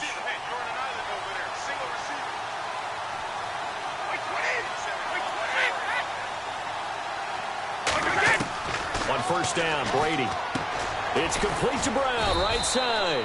A gain of 6 there on first. Never make the mistake that the slot receivers, especially the little guys like we're watching here, are just quicker than fast. A lot of them combine quickness and speed, and they catch a lot of footballs, as we just saw there. Second down now after the pass completion. Shift together here from the D-line. On second down, here's Brady. Jerry Rice, open right side. And they get him down, but not before he takes it across the 40-yard line. And defensively, they were in zone coverage there. Do you have to be a little careful? You're losing, playing against a good quarterback like he is, to not play too much zone? Yeah, you have to be careful about how much time you're giving up. I think it's a good point you just brought up. So maybe if you still want to play zone, you go to a zone blitz scheme. And you can drop anyone out of your defensive front. Defensive end, defensive tackle. It doesn't matter. You just exchange someone to bring more pressure towards the quarterback and still try and cover downfield. All right, say it with me now. There are a lot of different words we come up with. Maybe we go back and forth after that play, getting his toes tapped down to make that catch. Crafty. Yep. Wiley. Oh, definitely. All the veteran names. You name it. Has every move in the book and continued to get better throughout his career so he can make that type of a catch. They got pressure there and only rushing 3. And there's a defensive coordinator right now who is celebrating not just getting home with 3 there, but realizing if that's the type of pressure he can get in the entire game, then his pass defense is going to be excellent. You drop in 8. Where are you going to go with the football? And seeing nowhere to throw, he chucks this one away from harm. Incomplete. Now it's 3rd down. So incomplete on 2nd down. Now they'll look to convert here on 3rd.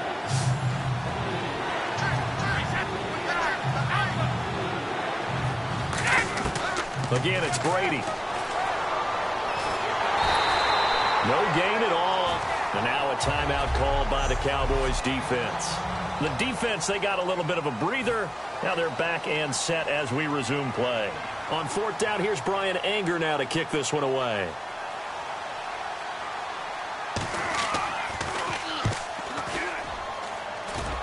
And they'll play keep away from the returner as this one will be marked out of bounds at the 13-yard line. Pretty good spot. And now here come the Cowboys. And what do you think goes on here in this situation? If you got the football, you're trailing, you're back in your own territory with just a little time. Do you try something? You're thinking about jump-starting your team, right? You just mentioned it. They're down. They're trying to get back into the game.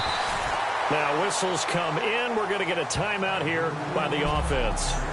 So that means they're down to 1 remaining here as we head toward halftime. They'll come up now in the Wildcat package. They keep it with Crowell on first. And they're able to get this one across the 35. It's a gain of 11 yards that time, and it produces a new set of downs. And they're going to speed things up here. Here we go. Here's a give to Crowell. Stays on his feet. That's going to go as a loss of 2, and it'll be 2nd down. When you're putting together a formula for winning defense, it's exactly what we're seeing in this game. Controlling the line of scrimmage, attacking, and changing everything so that now they're playing in the offense's backfield. They're playing an excellent game. He's going to loft one deep left side here. And that is incomplete. Jeez, they don't even want to let their guys get a drink of water. All right, 3rd quarter, let's get to it.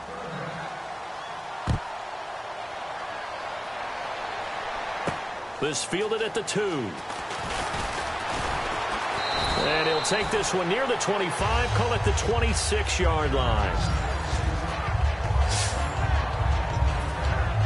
Out come the Cowboys now as they'll go on offense first here in this 3rd quarter. They trail offense, first time to touch the ball in quarter 3, and we'll see what they can do.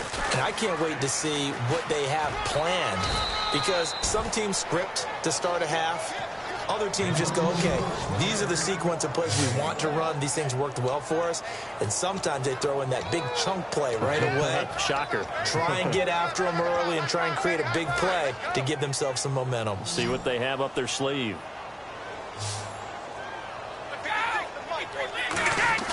On play action, it's Brady. He's going to find his running back. It's complete. And he gets this one just shy of the 40. They'll mark him down at the 39. That one goes for 13 yards, and it moves the sticks. And now they're in the hurry-up. Throwing on first down is Brady.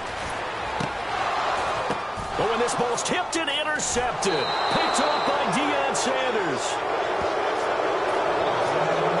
Boy, what a turnaround. They exited the lockers with a nice lead, and now all of this. What's happened? So when you start to write your novel, you'll start out with, it was a tale of 2 halves, won't you? Right, but I'm a bad writer.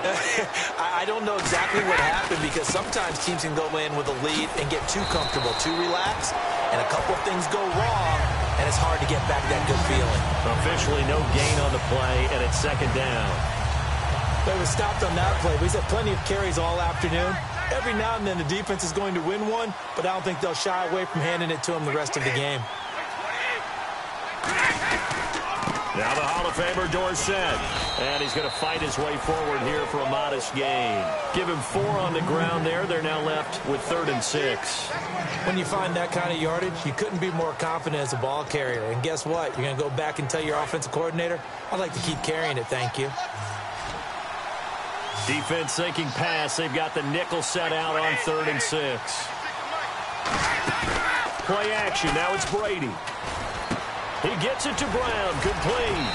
And he gets it to the 32. Good enough for a first down. That one good for 16, and the drive will continue. Offense comes to the line now, 1st and 10. And when you're playing a quarterback with some experience and some moxie, you enter the danger zone when you decide to blitz him, because if he's able to diagnose as he did on that play, he can hurt you downfield. He reads defenses so well, doesn't he? He really does, and the best part about that play for him, I don't think that was his primary target. I don't think so either. I think he had the read, figured out where the blitz was coming from, and went to a secondary target for a really nice gain.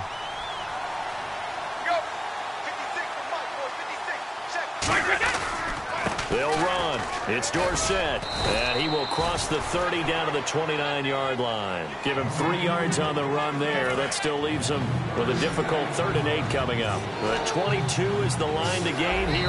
And now a timeout called by the Cowboys defense. It's just their first, so 2 remaining as they burn one here in this 3rd quarter. The 22 is the line to gain here on 3rd down.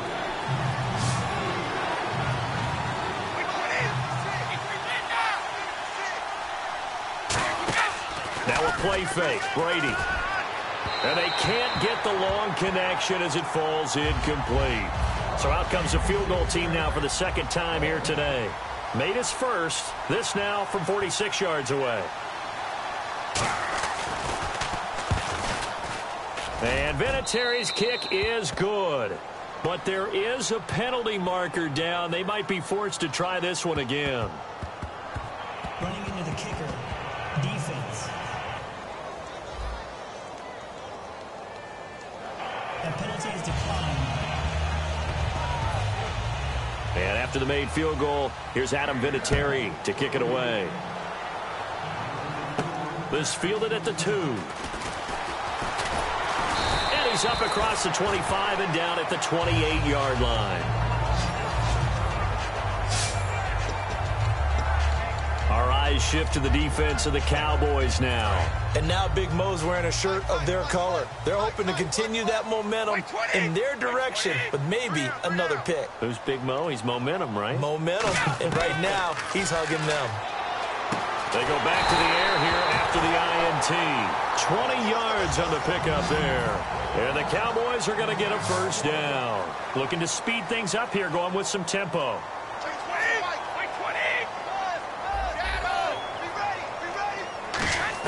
Brady now on 1st down. James has got it. Complete. And he'll take it down shy of the 45 at the 46. A gain of 6 there on 1st.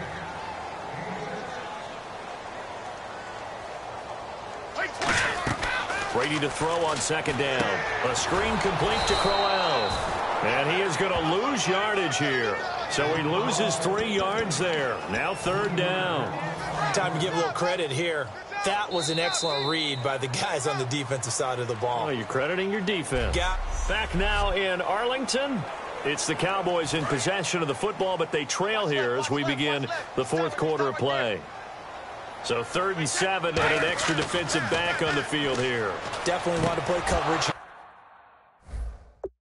And he fires one that's intercepted. Picked off by Larry Wilson. And they will set up shop at their own 4.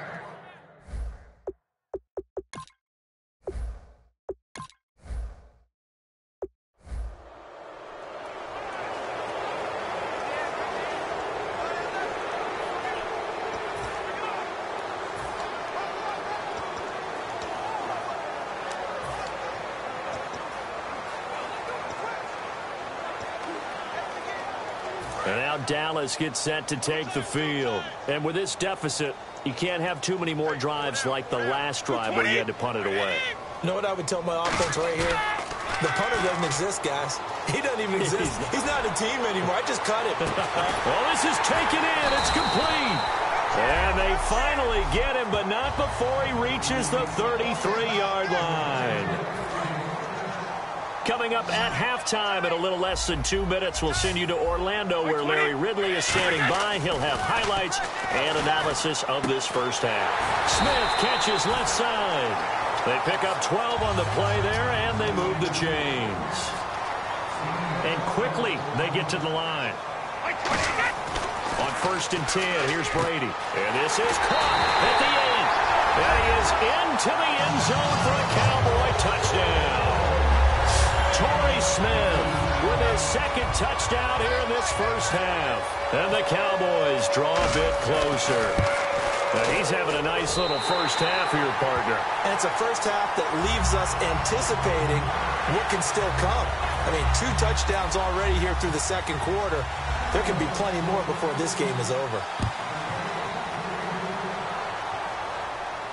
This fielded a few yards into the end zone.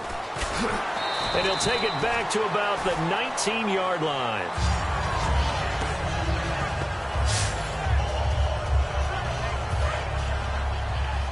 Possible run anticipation here as the D-line sandwiches together. Throwing on first down is Brady. He's got time. And open underneath, it's Gronkowski. And he's able to get up here to the 26. A gain of 6 there on first. And there's another completion to the tight end. And let's face it, it is hard to overthrow a 6'6" target. It is indeed. Quarterbacks like their speed guys. They like that huge 6'6" target that they've got in him. They really do, and it reminds me of what one great tight end told me once. He told his quarterback, just make sure you throw it up there. You know, kind of like put up in the top shelf where the kids can't get it. Jerry Rice, open right side. And he goes for 18 there as the drive will continue. Love the call by the offensive coordinator, recognizing the situation very well, calling for the play-action pass, and completing it. On first down, Brady. Right side, that's complete to Gronkowski. The completion good for 3, and it's second down. There's completion to the tight end, and I think that we're looking at something out of central casting, frankly. Absolutely. I mean, size, the hands. the speed, I mean, can flat out run. You put that whole package together, you light up the eyes of an offensive coordinator, don't you? Now Brady over the middle. That's taken in by Gronkowski. And we are back here. I'm Brandon Gaudin alongside Charles Davis. So the offense takes the timeout. And now we're set to get going. And now a timeout called by the Cowboys defense. It's just their first, so they'll have 2 remaining here before we get to halftime. And on third down, a nickel formation here defensively. Brady going to try and throw on third down. He's going to hit his man out of the backfield, complete. And he will have a first down as they get him to the ground at the 37. Now hold everything here. We're going to get a timeout by the offense. So that means they're down to 1 remaining here as we head toward halftime.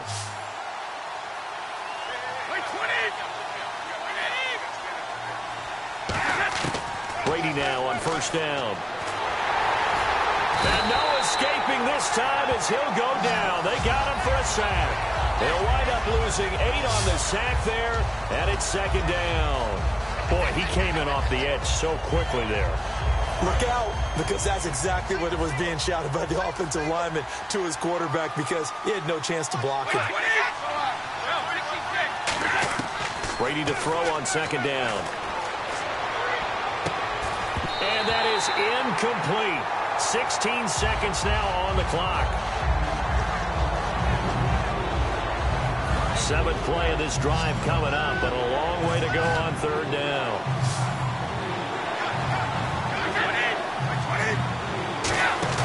They fake the handoff. Now Brady. And he will find his man on the end route. Complete. Just a 5-yard pickup, and it leads to 4th down. On is the punter, Brian Anger, to kick this one away. So 2 quarters down, 2 remain. Charles and I return after the break. And apparently that's all, Larry. So much for the halftime report. We'll see in the postgame. We're ready to get to the third quarter.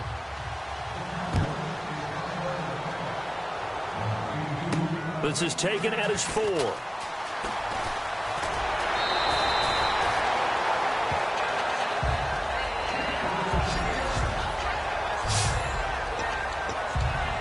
Out come the Cowboys now as he'll go on offense first here in this third quarter. They're down here, but very much in this game. What's the tonality of a coach's talk when a game is within striking distance like this at intermission? Typically, what they're doing is emphasizing the things that went well in the first half and wanting more. Touchdown, Cowboys! Isaiah Crowell, 66 yards. And the Cowboys are in for 6. And on that long run, maybe the defense caught napping a little bit. The concentration level may not have been there. I agree with you on that one, because those types of plays, when they result like that, they're almost like big bolts of lightning, aren't they?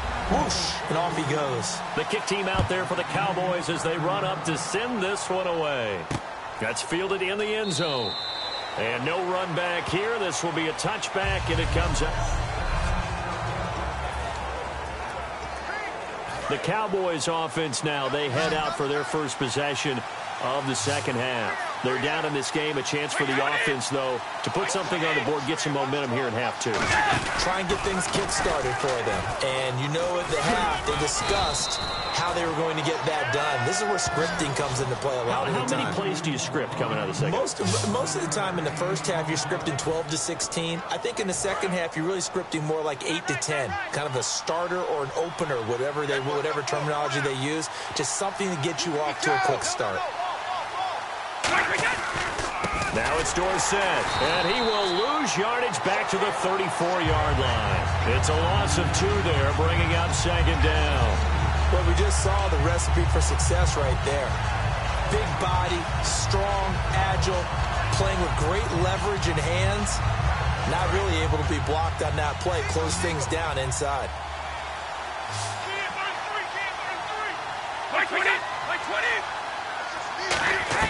On second down, here's Brady. He's got time in the pocket. He rifles one that's intercepted. A great read, and it's picked off. And his guys will take over at their own 44-yard line.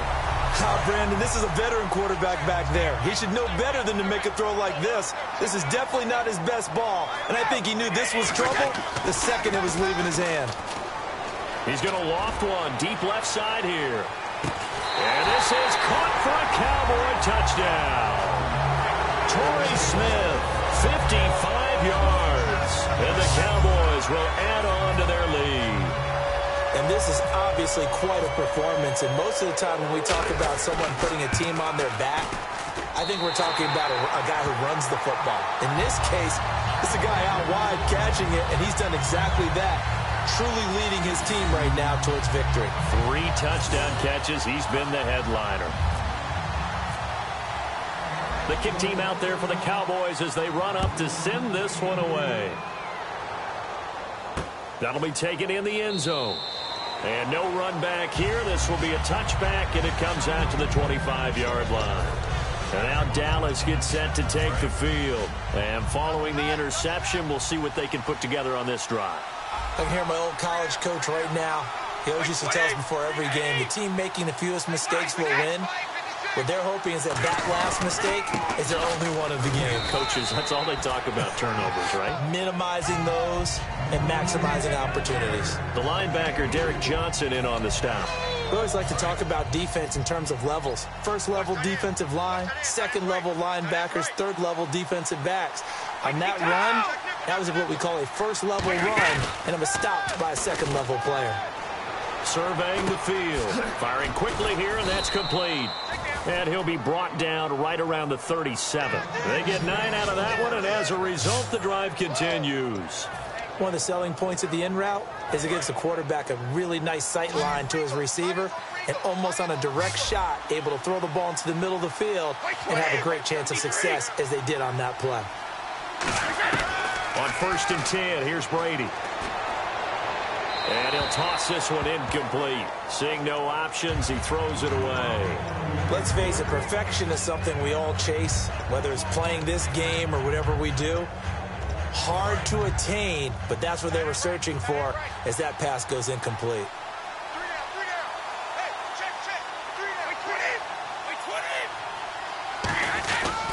Now Dorsett. And hard running's going to get him over the 40 to the 42. Call it a gain of 4, and it'll leave him with a 3rd down and 6 to go. But really, that was no surprise there. They've been running it well all game. And I know goals change all the time, but any team will take that type of run each and every time.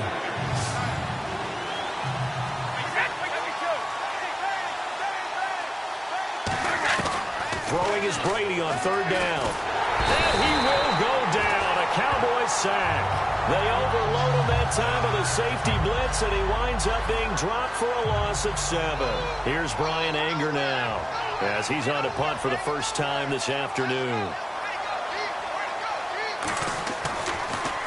This is away and a very good kick angled for the sidelines. And it's out of bounds. Now we'll see what the side judge says. He says out at the 8-yard line. And now Dallas gets set to take the field. And last time the formula was pretty simple. One-play drive, long pass. That maybe they just want to do that again, right? And that's exactly how you want to draw things up. Whether it's on your grease board, right, in your playbook, one-play drive is exactly what you want on offense. What they have to be careful of is not having a letdown. It was real easy last time. They can't expect that going forward. And we'll see if it's that easy here. And that play was vintage Derek Johnson. Made a play in the backfield. In college, he did as an outside linebacker. Used speed to get to the backfield. Now, a bulked-up inside linebacker with multiple Pro Bowls on his resume. Well, so many times we look at a short run and we praise the offense for trying to set the tempo and establish things, but the deep... Back now in Arlington. It's the Cowboys with a football. They'll be looking to tack on to their lead as we get set for the 4th. And it looks like we've got a dime set here defensively. 6 DBs in the game. From the gun, it's Brady. And incomplete. The contact made the ball roam free and brings up 4th down. And he's certainly not a guy that drops that football very often. Indeed, because that's a bit of a surprise. I know he's in the middle of some traffic and people, bodies all around him, but he usually has the focus to haul that one in. He gets it away, and I think they'll smartly play keep away here from Brown. And the punt goes out of bounds. Where will they put it? They'll put it just inside the 45-yard line. And out now come the Cowboys. And down on the scoreboard, certainly needing to avoid what happened on the last drive, punting the football. Sense of urgency has to take over for them here. They know the score. They know the situation. And by the way, the punter no longer exists for their offense. That's how they have to treat this drive. They need points. Big time. Give them 11 yards that time and a new set of downs. A good start there on 1st down. They've got to have this drive. No doubt about it. Down a couple of scores. They have to find a way to put it in the end zone. Chunk plays, explosive plays. That will be the key to this drive. Brady now on 1st down. Finding time. Right side, that's complete to Gronkowski. And he's brought down. A nice pickup there of 11 yards, and it'll move the sticks. Partner, it's a lot of fun watching the NFL now, isn't it? Because when the big fella runs routes, it used to be when we were kids, he'd run about 3 different routes, and that was it. Now he can run anything and catch the ball, as we just saw there.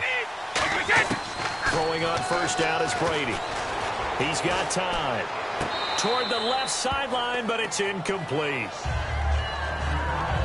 Good job by the O-line. Quarterback had time to go through his checks. That's one you need to take advantage of. A perfect situation, and they're unable to take advantage of it. When you have that much time to scan the field, you have to find an open receiver. Looking back to the air on 2nd down, it's Brady. And that one got tipped, kind of threw everything off. It brings up 3rd. It's always tough for the guys throwing the football when they think they've got a completion and the ball's almost there, and then someone sneaks a hand or 2 in and bats it away. 3rd down here for the offense after the incomplete pass. Again, it's Brady. He's got time in the pocket. And that's incomplete. They were looking for Johnson that time, and that brings up 4th down. And they're indeed going to go for it here on 4th down. So trailing here in the last quarter. Let's see how this plays out. Now Brady got to have this one. And this is caught. It's pulled in by Gronkowski. Touchdown, Cowboys. Rob Gronkowski, 36 yards.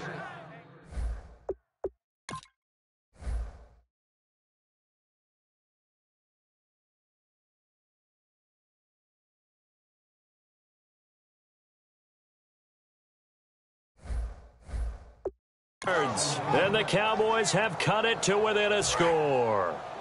All right, so the Cowboys will go for 2 here.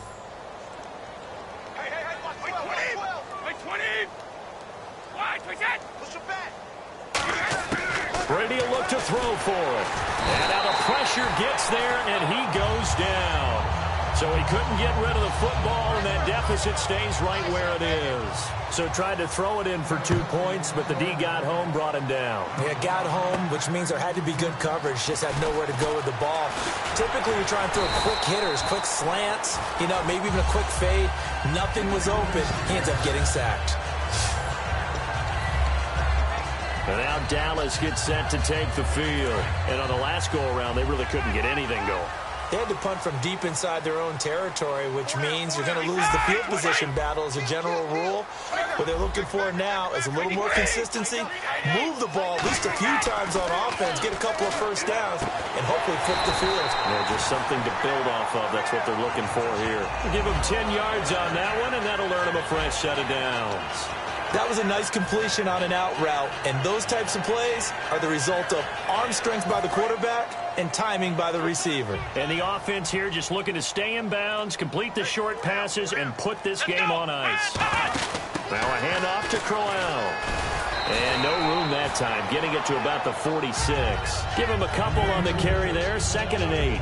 Well, I think we know by now that every run is not going to be broken and get all the way to the end zone. But these short ones still have their value. You can still set up your play action and throw the football. You control the clock because you have the ball and they don't. And often the physicality sets the tempo for the game. They come out here in the eye. They'll run it again with Crowell. And he will be stopped here for no gain, and then it's going to take us to the 2-minute warning. And now a timeout called by the Cowboys defense. It's just their first. They've got 2 more to use here in the final stages. And defensively, it's a nickel formation here on 3rd down and 9. To throw is Brady. He's going to wind up and air it out. That's caught inside the 20. And he's going to be marked down deep in Dallas territory. All right, so the timeout over and all 11 men back out onto the field for the defense. And now a first down following that long gain. They'll come up now in the Wildcat package. Now it's Crowell running right. Oh, no, he lost the football. And play is stopped here. Timeout. It's the defense calling the timeout here. It'll be their 3rd and final timeout, so as they talk things over, we'll step aside. They'll come out in the pistol. On 2nd down, here's Crowell. And able to push his way forward here for a good little gain. 4 yards on the pickup there as they get it back to a more manageable 3rd and 7. Just keep the ball on the ground. Do a little pounding. Chew up some clock. If they can get it in, that might be enough to get them home. And if not, the clock is definitely their friend. Yeah, looks like they might be expecting a pass, an extra DB in on 3rd and goal. And that's how the game has changed. Now we think pass first, even in goal line situations. How about that for defense? Every hole plugged up. Can't run it inside, can't bounce it outside. That sets up 4th and goal from the 2. Right now, advantage defense.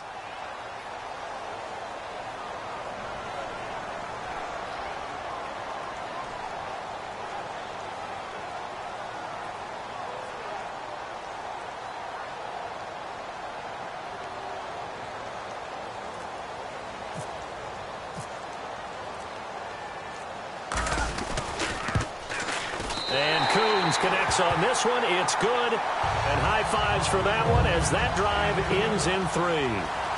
So, Charles, I think from a defensive perspective, you have to look at that field goal there and consider it a win. You were able to keep them within a touchdown, so no question about it. That was the kind of stand that keeps you in ball games. The kick team out there for the Cowboys as they run up to send this one away.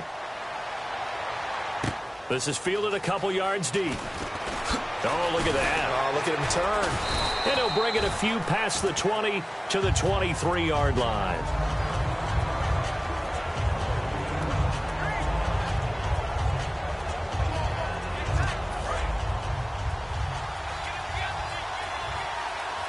One receiver left, 3 to the right. Back to throw. And, a crusher there as it's intercepted. A great read, and it's picked off. And they take over. They'll set up shop at the 46-yard line. Well, they needed the touchdown and the two-point conversion, but they're not going to get a shot at either. This is a great play here defensively, Brandon. And they're going to bring him down. Back across midfield at the 45. Well, I know at points in this when you wanted to close your eyes because of all the points that were being put on the scoreboard. You're a defensive guy, but it was a fun little track meet, wasn't it? It was, and you know the people really enjoyed this game?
Hello, everybody. Larry Ridley welcoming you to Madden Ultimate Team. It's the NFL on EA Sports. Coming up, we've got a good one in store.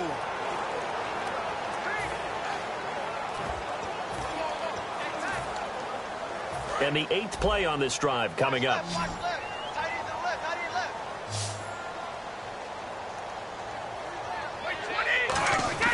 Now Brady throwing on 2nd down. Looking here for Smith downfield. And this is caught. And finally out of bounds, just a few yards short of the goal line at the 3. There will always be a place for methodically marching the ball downfield. But when you can pick it up in big chunks and strike like that, have explosive plays, that's often the difference in winning and losing. Those types of plays that can knock a defense off balance, that'll drive it. And he'll get in. Touchdown, Cowboys. Isaiah Crowell taking it in from 2 yards out. And the Cowboys are in for 6. Well, that was a quick hitter drive. They had the huge play to get him down near the goal line, and then they run it in. I don't know that the defense ever had a chance to catch their breath. A lot of the time now when we see people hit big plays, and each team defines a big play their own way, 10, 15-yard gains. In this case, it was a huge gain. They often want to hurry up and go right away. Keep the momentum going, hit them again, and I think we just saw that there. The second play resulted in pay dirt.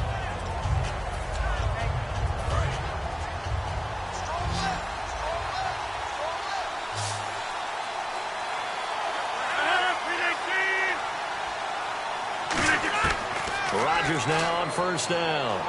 Surveying the field. And he will be hit from behind and run over. Wow. Ndamukong Suh. He's the one that got to him. He takes him down for a loss of 9. Defense went 3-4. They got some push from the inside. And this is something in a 3-4 you don't normally get because the nose tackle who got the sack, he's usually responsible or ends up getting double-teamed and sometimes triple-teamed. How about him working his way back and putting the big guy on the ground? And not a whole lot to speak of there as they'll bring him down shy of the 20. He'll get 3, but it leaves him with a big hole here on 3rd and very long. Partner, we know today's NFL is really built around the guy throwing the football. But these short runs, they still pay dividends because they can take their toll on a defense, and they can add up as the game goes along. You control the clock, you control the ball, and that way you often control the game. He's going to flip that out to the flat. It's complete. Call it a gain of 5, and that'll bring up 4th down. On 4th down, here's Pat McAfee to kick it away. That's certainly playing down in distance very well by the defense, isn't it? Take whatever you want underneath, by all means. 2 minutes to go here in the first half. We're back to Arlington right after this timeout. So on now is the punter, Pat McAfee, to kick this one away.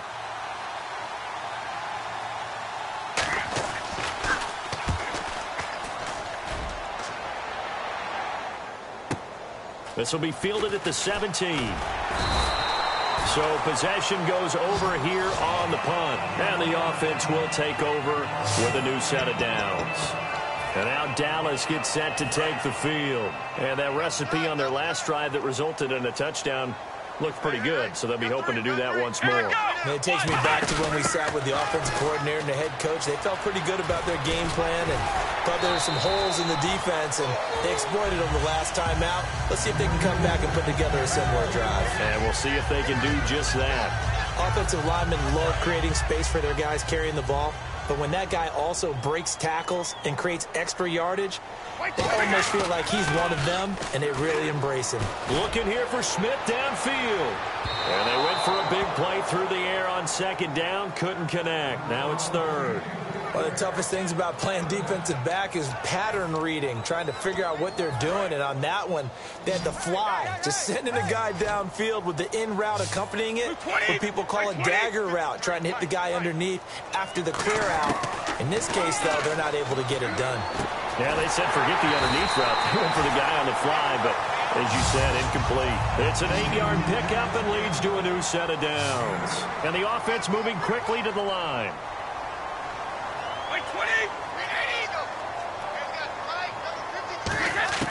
On 1st and 10, here's Brady. He couldn't quite hold it. Got hit. Ball pops out, incomplete.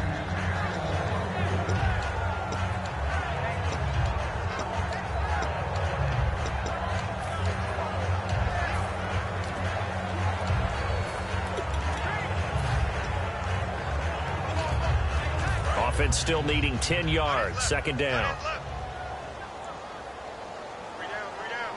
20. Let's go. Let's go. Check. Right 20. Right 20. Crowell. And he'll fight his way forward to about the 48-yard line. Give him 4 on the ground there. They're now left with 3rd and 6. And they're going to hurry back to the line now. Now whistles come in. We're going to get a timeout here by the offense. It's just their first, so they'll have 2 remaining here before we get to halftime. And ready for 3rd and 6.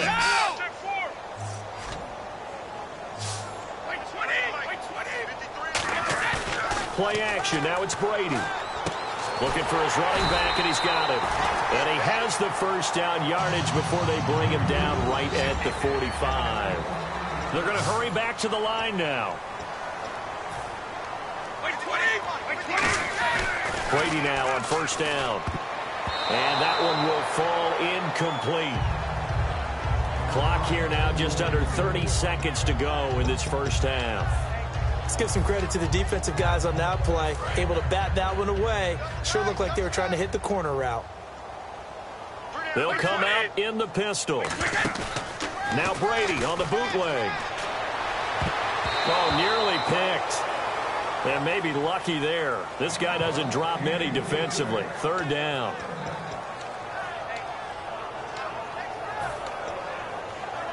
Here comes the 8th play of the drive, and they need a full 10 yards on 3rd down. They fake the handoff. Now Brady going for the deep ball. And that is incomplete. So 17 seconds now on the clock here. Have to give a lot of credit to the defense on that play.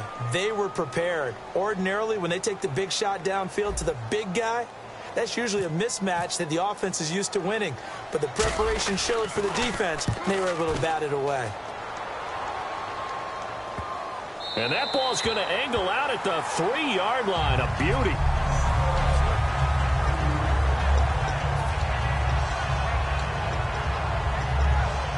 And not great starting field position here for the offense.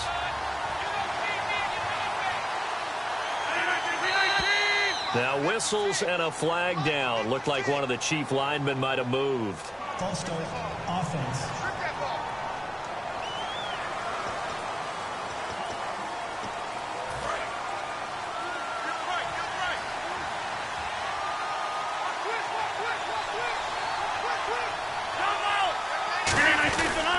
Following the penalty, it's Peterson.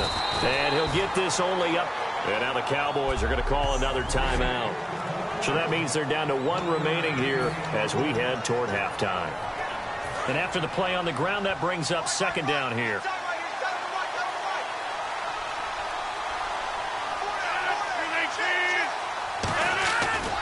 Again, Peterson. He'll try to get forward, but he's going to be stopped in his tracks at about the 3. And actually, Larry, hold that thought. We're right back to the action. Gostkowski now out to kick it away. This is fielded at the goal line. And he'll take this across the 25. Couple extra yards up to the 27-yard line. Out come the Cowboys now as they'll go on offense first here in this 3rd quarter. They have the lead now. They'll be looking for some separation here as we begin the 3rd quarter. I like the way you term that because now I think they go a little bit deeper into their playbook. They like what they did in the first half. That worked okay. But in order to get the separation that you just talked about, change things up a little bit. Change your tendencies. Try and hit them a little bit more with some things they didn't see in the first half. We'll see if they do just that. On 2nd down, here's Brady. And that one got tipped. Kind of threw everything off. It brings up 3rd. You got to give some credit. They're able to hop up in the air and bat that one away. And that's frustrating for an offensive lineman because the only recourse is when he goes in the air to try and give some type of a pop or a shove, hoping to bring his arms down. So a 2nd down incompletion now brings up 3rd down. Throwing is Brady on 3rd down. He's going to rifle one. He's got him in. Complete. Touchdown, Cowboys. A big play there. 69 yards. And the Cowboys will extend their lead. Well, that was the fly route for a touchdown, and since he caught that one and scored it, I got to tell the story. Before the game, we were standing there. He was running deep routes, dropped one. It bounced up and just hit me right in the gut. And I said, come on, man, but there was no drop. Yeah, you okay now? I'm good. All right, I'm good. We got the ice pack up here. You're just fine. What I loved about it was the subtlety of the route because everyone knows he's fast. They're going to play him for that route first and foremost. But sometimes it's a head fake. It's varying your speed off the line of scrimmage. It's giving the defensive back different angles to think about. Is he going inside? Is he going outside? And then, as you noted, he just took off past him. Oops, there he goes again.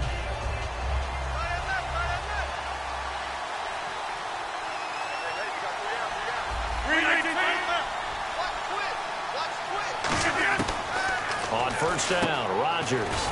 Looking middle, it's caught by Gronkowski. That throw good for 4. It's 2nd down.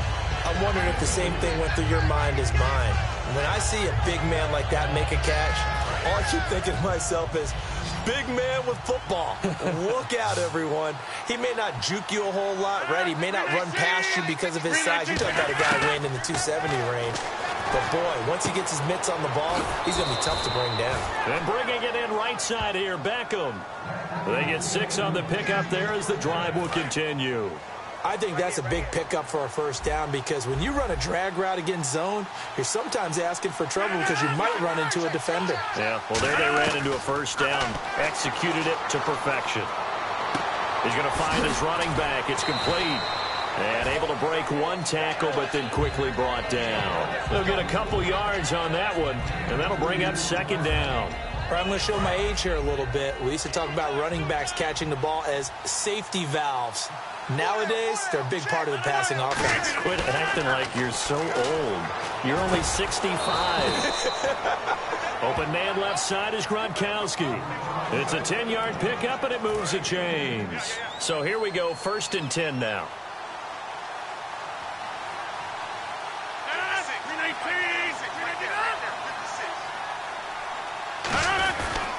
First down, here's a run with Peterson. No gain on the play there, 2nd down. No gain on that run, and while this team is down, they're not out of it by any stretch of the imagination. Maybe you just have to think about different style of running in order to get this guy going.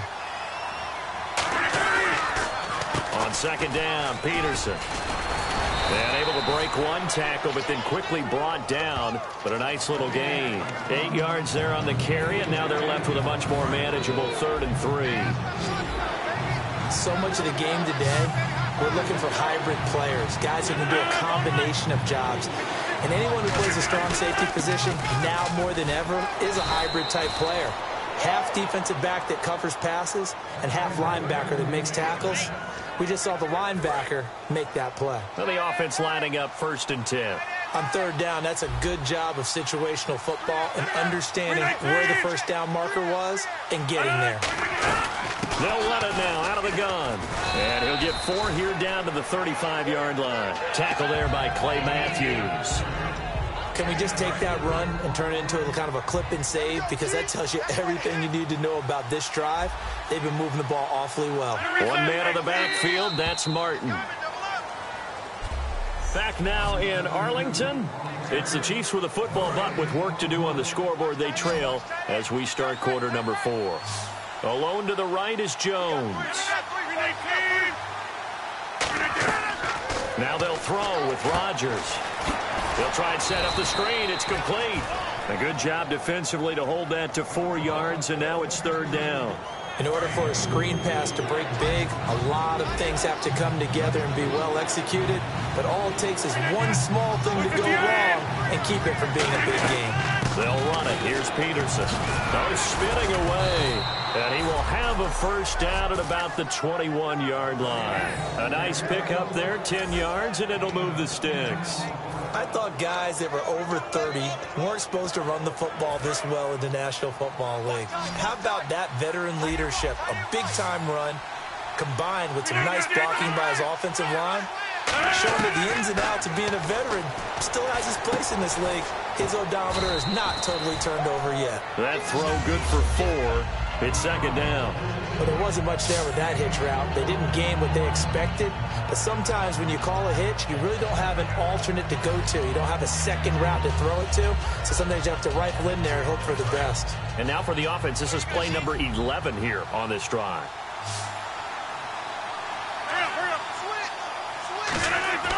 On 2nd down, here's Rodgers.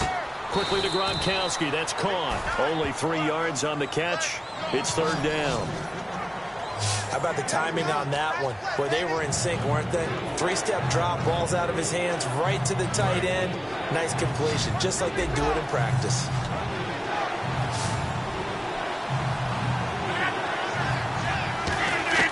Rodgers going to try and throw on 3rd down.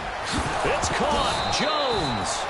Now Jones is hit. He lost the football. And he takes this into the end zone for a Chiefs touchdown. A.J. Green, a 14-yard touchdown. And the Chiefs are able to get this back within a touchdown. It's up and good, and the lead's now down to 3 at 20-17. Gostkowski now after the touchdown. He'll send this one away. This will be taken in at the 1. And he'll take this across the 25. Couple extra yards up to the 27-yard line. The offense for the Cowboys now working their way back onto the field. And they will simply, Charles, be looking to duplicate what they did last drive when they were able to push it in for 6. And they hope it'll be that easy, right? To be able to take exactly what happened. That's caught inside the 20. A big play here for the Cowboys. 58 yards. A nice job there, Charles. They picked up the blitz, were able to complete the pass. That had the total feel of a quarterback in control. Red blitz, got him into the right protection scheme so he doesn't get hit back there. He's got a chance to step up with supreme confidence and deliver it downfield for a nice completion. And he is into the end zone for a Cowboy touchdown. Isaiah Crowell, his second touchdown of the afternoon. And the Cowboys will add on to their lead. And he certainly played a pivotal role with those 2 TDs and why they're up on the scoreboard right now. Well, someone's all about winning, aren't they? Because he's not worried about the number. Sure, it's great to have 2 touchdowns. But the bottom line is what he's doing is contributing to their lead. He wants to continue to do so. And he won't return this one. He'll go down to a knee, and they'll start at the 25. Adrian Peterson now getting ready to go again on offense. And these numbers showing up on the screen, that's why he's their star. They kept him down for a little bit, couldn't keep him down for a full 4 quarters. But what they were hoping for was a half of a game. And the Cowboys' pressure gets there this time for the sack. It'll be a loss of 7 on the sack, and it brings up second. Great job defensively. I think he was trying to go through his progressions, find someone to get rid of the football. Before he knew it, he was on his back. So that just brings us right back to what you said in the beginning. A great job defensively. Nowhere to go with the football. That led to the sack. So the Chiefs in possession of the ball as we welcome you back. And let's see what they've come up with offensively after having time to talk it over. Well, we looked at each other right when he flinched. We knew that that flag was coming. Yeah, offsides, easy call, mark off the 5, and keep it moving. And his throw here's incomplete. Offside, defense.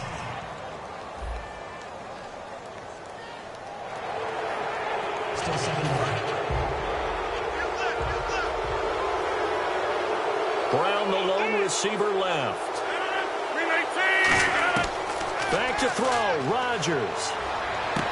It's caught by OBJ. 6 yards is the pickup, and that'll lead to a 3rd down. And they insert their dime package, 6 DBs here on 3rd and 6. Expecting pass all the way. Now Rodgers. And he dropped it. Now it was tipped. Altered the ball a little bit, but he dropped it. And now 4th down. Every now and then, you hope some volleyball training actually comes into play as a defender. When a ball's tipped in the air, nice play by the defense, got a hand on it. But when it's in the air, it's up for grabs. And too many times in this league, we've seen great plays happen for an offense as a result of a ball tipped in the air. So what you really want to do is be that guy who comes off the back line and spikes it, knocks it to the ground. Don't let them have that opportunity. False start, offense.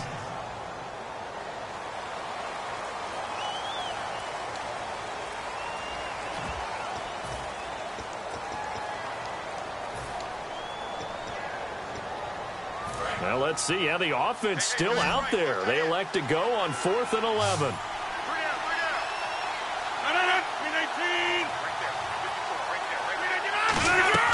Now Rodgers, gotta have this one. Finding time. He finds Beckham complete. 26 yards on the play there. And they're able to move the chains as they convert on 4th and long. And now it looks like they're going to be in the hurry-up. Now a play fake here on 1st down. Over the middle to Beckham. They call it a gain of 19, and it moves the chains. Rodgers to throw. And some space here. And he'll avoid the tackle there with a slide. It's an 8-yard pickup, and it'll be a 2nd down. Looks like the defense in press coverage here.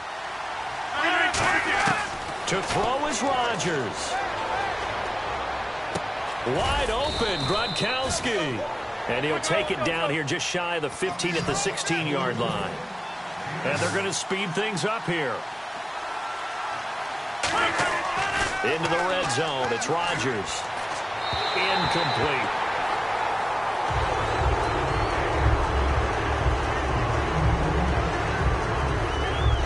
Second down now after the incompletion.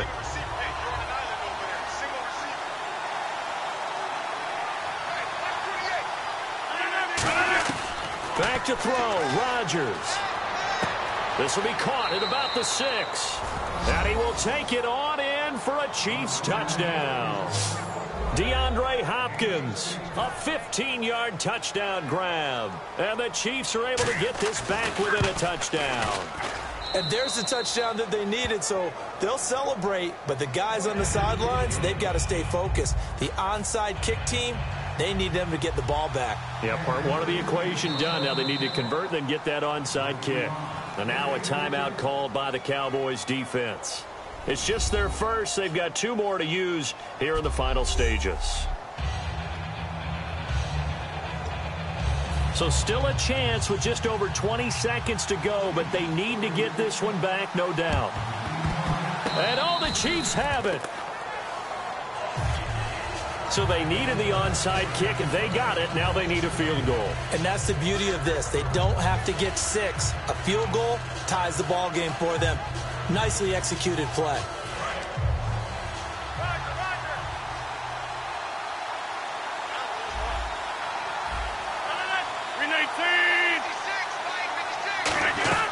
He's back to throw. He's got time. He's going to... Oh, a crusher there as it's intercepted. Darius Slay with a pick. And they will take over at the 29-yard line. This is such a good read defensively. They know that this offense is going to try to get the ball to their playmaker in space. So what do? They crowd him and send bodies at him. And this one winds up being intercepted. This is Crowell. And he'll slip his... Now here's a defensive timeout called by the Chiefs. It's just their first. They've got 2 more to use here in the final stages. So the offense looking at a 2nd and 8. They come out with 1 back and 3 tight ends. Again, it's Crowell. And the Chiefs are going to signal for and be granted another timeout. That'll leave them with just 1 remaining in this 4th quarter of play. And the offense facing a 3rd and 6.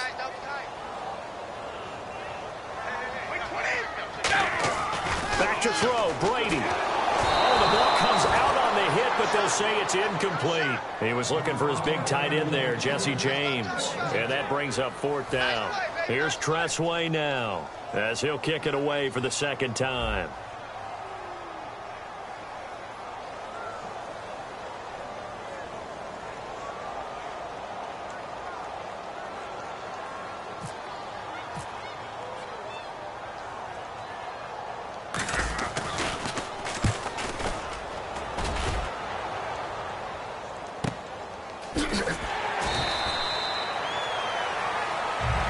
Well, going into the final play of this game, they knew that they needed some type of a miracle there at the very end, but they couldn't get it done. However, we were treated to really a spectacular affair.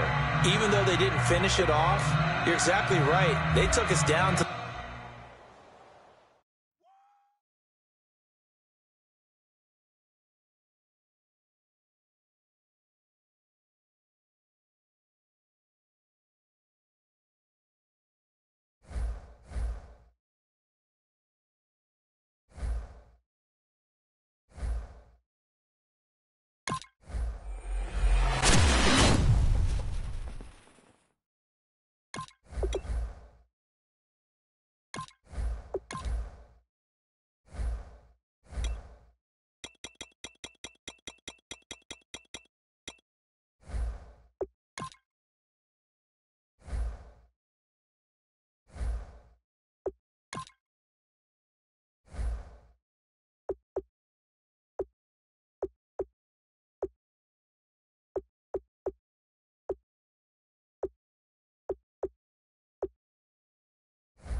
Hello, everybody. I'm Larry Ridley, and this is Madden 17 on EA Sports. The running game will be a focus today. The Cowboys are top 10 in rush yards allowed, and they're going up against a Lions team that will need to figure out how much it can count on the run. So, with the call of this Week 16 matchup, let's hand it over to our commentators, Brandon Guyton and Charles Davis. Larry, we find ourselves right in the center of the Dallas-Fort Worth Metroplex in Arlington and AT&T Stadium. Tonight, we've got one last present under the tree, our final Monday Nighter of the year, between the Detroit Lions and the Dallas Cowboys.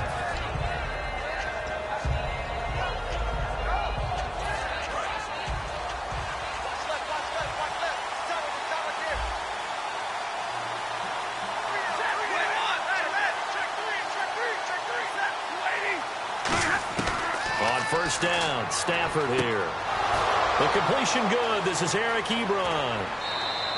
A big play that time on the catch and run. 39 yards.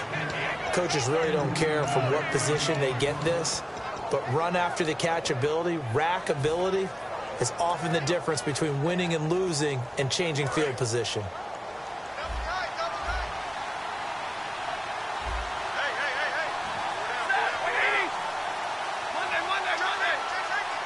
And no press coverage here. They are backing off in the secondary. Now a first down throw. Stafford completes it to Lee. And he'll be a little shy of the 25 here at the 26-yard line. It'll be a gain of 9, and that'll make it second and short. Seeing that play and understanding just how tough it is to cover tight ends, especially the ones running around the NFL nowadays, makes me glad I didn't make it in that league. I would have had a really difficult time. But now you get to sit up here with me. Yeah, and that's fun, isn't it? And what a really nice gain right there on first down for them. Brings up a nice second down for them. Now the Notre Dame man, this is Theo Riddick. And they'll be inside the 25 now at the 24. 2nd and 1 is often an invitation to take the big shot downfield. I bet the offensive lineman said, are you kidding? We just get on our backs and let's go get the first down. They love being physical. And a new set of downs here after picking up the first on the ground.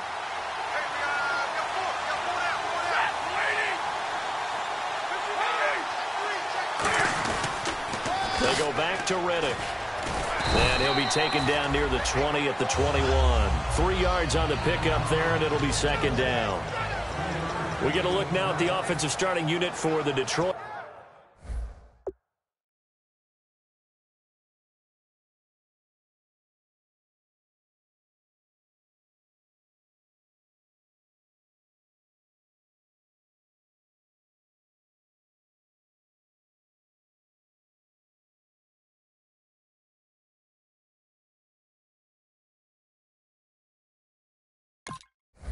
Lions, and one big target they have at tight end is Eric Ebron. And they are ready for him to fulfill his promise because he was drafted to be a game breaker.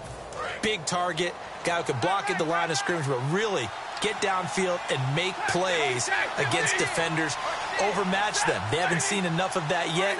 They want to come to the front in 2016. On second down, here's Stafford. That is caught at the 7. And brought down, but not before they get it inside the 10 to the 7. Almost not fair. The big guy running the corner route, being able to lean and push and get to where he wants. So how do you stop it? A lot of times you want to have a linebacker on him, a bigger body guy who can handle him physically. But a lot of times that doesn't work as well because his quickness often wins the route.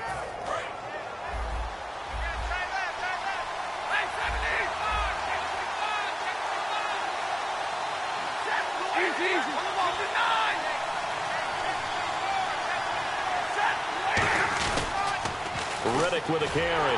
And this play doesn't go anywhere. Backwards, losing yardage to the 11. That's going to go as a loss of 4, and it'll be second down. Well, it's been the air game that's taken them down on this drive before they finally turned around and handed it off on the last play. And now they're looking for the big boys to get him in the end zone. Couldn't do it there. It'll be interesting to see. Offensive lines had to pass block a lot on this drive. Will they be able to revert and fire out and create some space in the run game?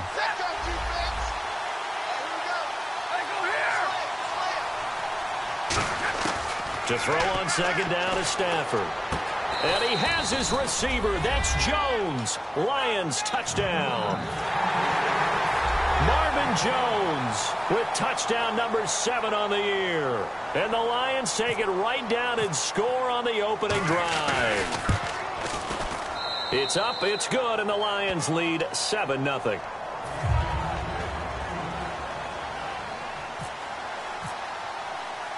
After the touchdown, out is Prater to kick. That's fielded in the end zone. And he's able to get it across the 20, but not by much, as he's marked down at the 21-yard line.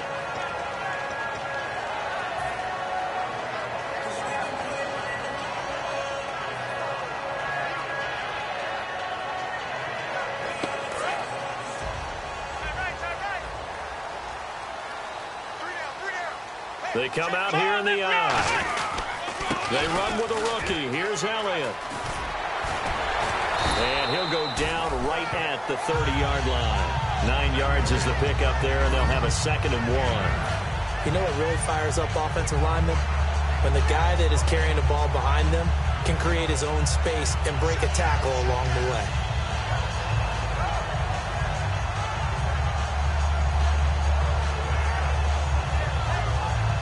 Just 1 yard to go here on second down. Let's go. Prescott now on second down. And he hits Jason Witten, the tight end. And able to get this one across the 45 before he's brought down. They were ready for what the defense was showing. They had prepared for that look, recognized it, went straight to the air, got the first. Well done. Love the recognition, because you can prepare for everything. You can watch the tape and put together your game plan, but you still have to understand what they're doing in terms of what they're showing and be able to adjust accordingly, and they did exactly that. QB split out wide now. They're in the Wildcat. The Wildcat, McFadden. A first down carry by Elliott. 2 yards on the pickup there. It'll be 2nd and 8. This offensive unit today, they're going to need Dez. A full combo plate. Size, speed, toughness, not to mention incredible aggressiveness going and getting the football.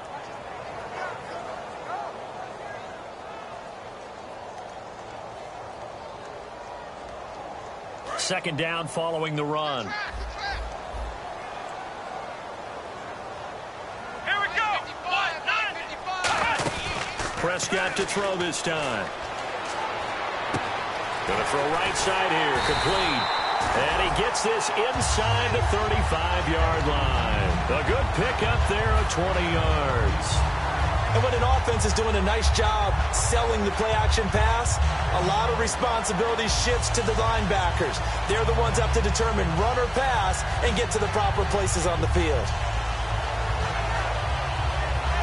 So after that big play, let's see if they can catch their defense maybe on their heels. Come on, let's go. They'll run it now out of the gun. And he stopped immediately there. That's going to go as a loss of a yard, and it'll be 2nd down. Ezekiel Ziggy Ansah with a tackle for loss. Just think he's still learning the game of football. Didn't play a heck of a lot of it in his native country, and at BYU was just scratching the surface before he hit the NFL. Yeah, from Ghana, where he really liked soccer and basketball, but football's okay for him, right? Yeah, I think it's worked out very well. Drafted on potential, he's realizing it here. Let's go. 1, 9. A 2nd down throw for Prescott. Throwing right, and that's complete. Touchdown, Cowboys! Bryce Butler with touchdown number 8 on the year. And the Cowboys are an extra point away from tying the football game. Dan Bailey now for the extra point.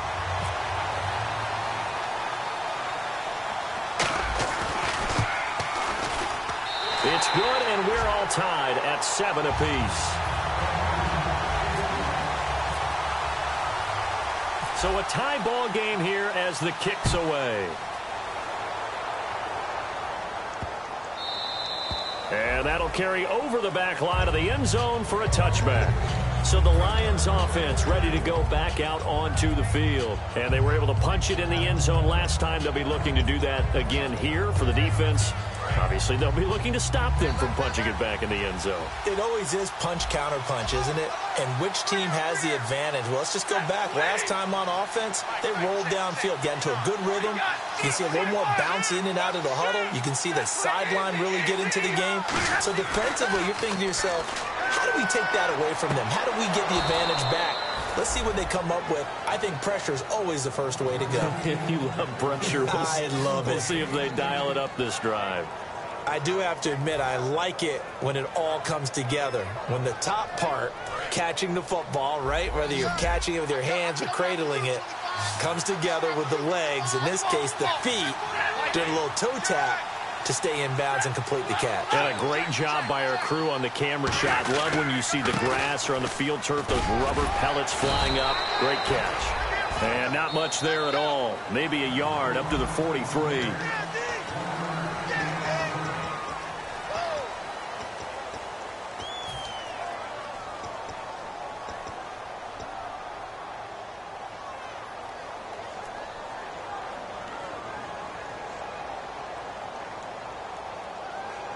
Nine yards still remaining here to pick up the first on second down.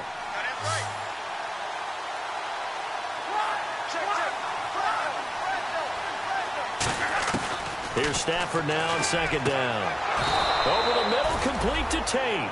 A good pickup there of 20 yards. I know many people like to throw to the tight end, maybe in a little flexed out position because he creates mismatches with his size. But slot receivers do the same thing with their quickness, their speed, and their route running savvy.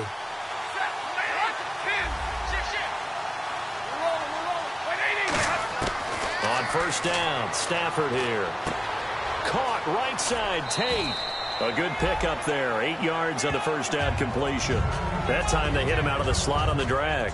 And that route takes some fortitude from the guy running it because he knows he's going through the briar patch, as I like to call it, right? He's trying to work his way through all that traffic and people wanting to put a little contact on him. Really well done. They'll run it now out of the gun. And they'll be inside the 25 now at the 24. 5 yards is the pickup there as that extends this drive. Not too many more ideal situations at 2nd and 2 in order to try and pick up a first down. They ran it and picked it up.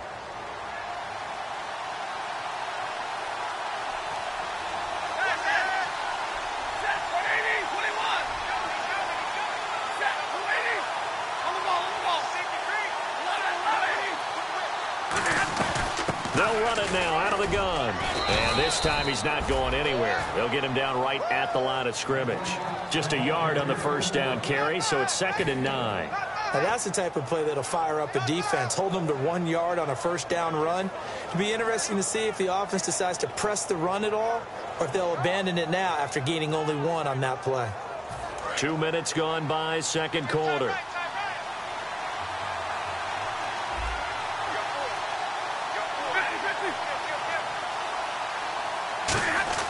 Back to throw, Stafford. He completes it to Tate. 8 yards on the completion, but now they face third down. And this time they go underneath for a simple pitch and catch. And not only do you get the pitch and catch, Brandon, but you're able to keep the receiver moving when you hit him with the drag route. This will be play number 7 on the drive. 3rd and a yard.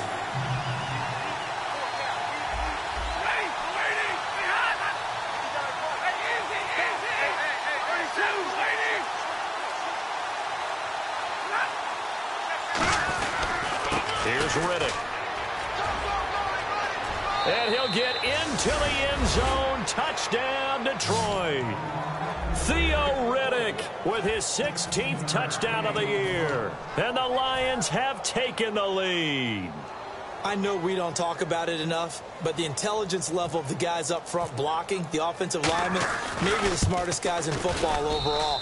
Add in a little bit of athleticism and a whole lot of toughness, you've got a lot to deal with, don't you? That's why the guys in the backfield get them really nice Christmas gifts, right? If they're smart, they do. After the touchdown, out is Prater to kick. And this will not be returnable. It's out of the back of the end zone for a touchback. And now Dallas gets set to take the field. And that last drive, a long drive, but not just that. They had a great air attack going. Do they stick with that? I would think that they would, because if they were confident enough to do it on the last drive, starting backed up in their own territory, why would you change anything? They've got to be confident about what they're presenting and continue to do so. Yeah, because the secondary, they really look clueless. And that was amazing because that drive went and went, no adjustments, and no big plays by the defense to knock the ball away. Give him 9 on the carry that time, and they're set up with a 2nd and 1. And once again, leverage wins. The offensive line, lower than the defensive front, they moved them and found some good space for the guy carrying the ball.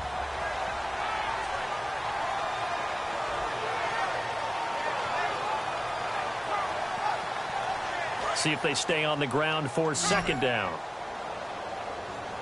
Here we go. They'll come out in the pistol. Looking to jam the receivers at the line here. Press coverage look defensively. Now Prescott. And a quick throw here that's complete. And to the 42-yard line here and brought down there. 8 yards on the pickup there, and it moves the sticks. In recent years, the slot receivers really gained stature in the NFL because they can do so many things. Yes, they can line up wide like your normal wide receiver, but to have that kind of courage and toughness to run routes in the middle of the field and become dependable targets for their quarterbacks and move the sticks, those guys are worth their weight in gold.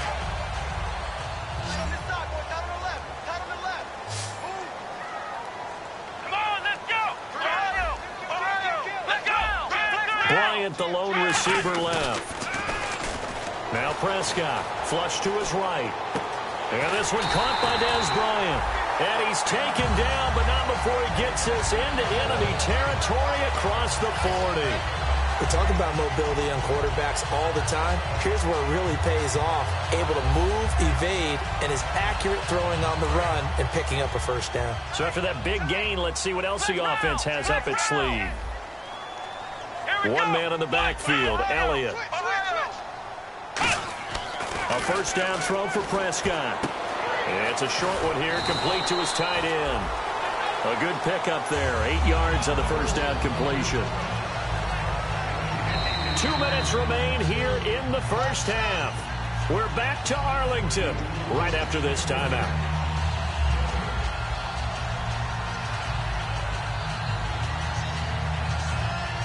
Offense in a good spot here, 2nd and 2. And the D-line pinching together must be expecting the run. They play fake to Elliott. Now Prescott. And Bryant's got it over the middle. And they do get him down, but he's inside the 5 all the way to the 3. Of course, the catch was nice, but how about what happened after? Able to stay on his feet and gain all that additional yardage. So many of these slot guys, I think, have running back in their background. They come out here in the eye. They'll try to run it in with Elliott. And he will take it in for a Cowboy score. Ezekiel Elliott with his 16th touchdown of the year. And the Cowboys are an extra point away from tying the football game.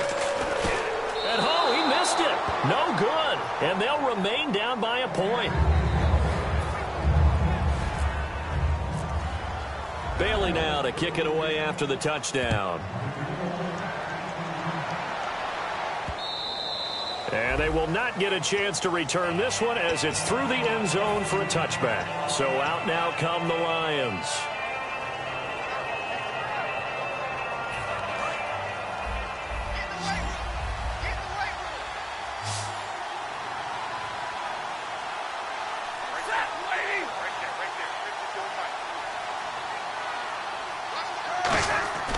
Now a 1st down throw. Stafford looking right sideline, but it's incomplete. Golden Tate, his intended receiver.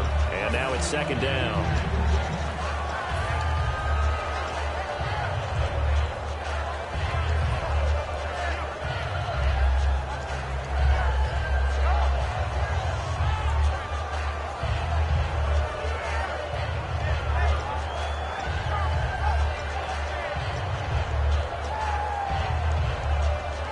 So they're still at the original line of scrimmage here. 2nd down and 10.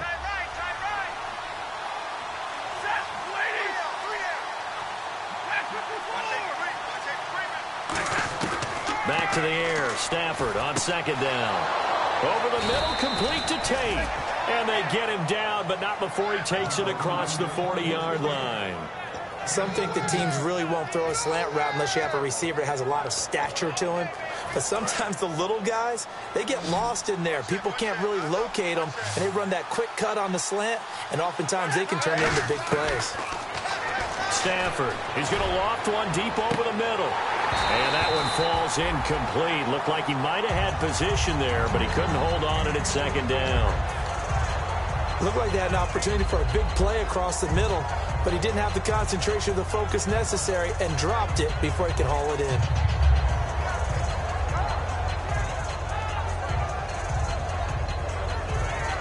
So 2nd and 10 here.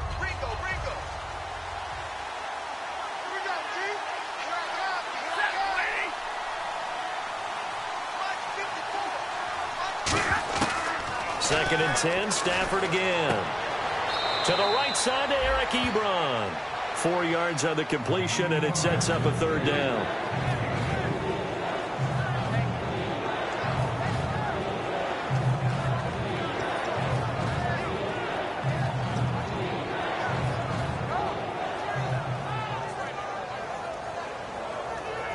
So the offense dealing with a 3rd and 6.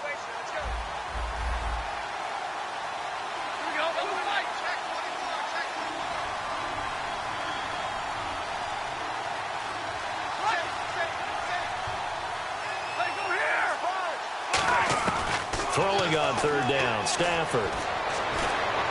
The left side completion to Jones. The offense here not budging. They're going to fight for it on 4th and inches. And now a timeout called by the Cowboys defense. It's just their first, so they'll have 2 remaining here before we get to halftime.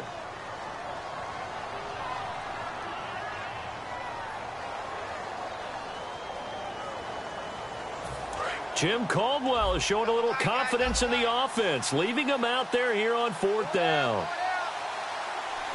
And now here's a sneak, maybe looking to run a little time. And now before this 1st down play, we're going to get a timeout here. It's just their first, so they'll have 2 remaining here before we get to halftime.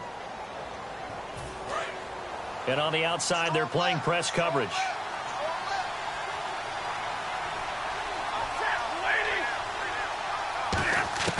After the run, now Stafford going to throw.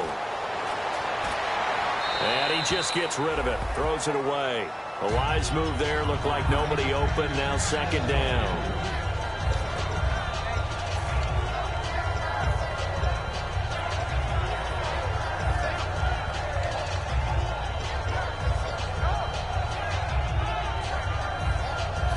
Offense walks to the line for play number 7 of the drive.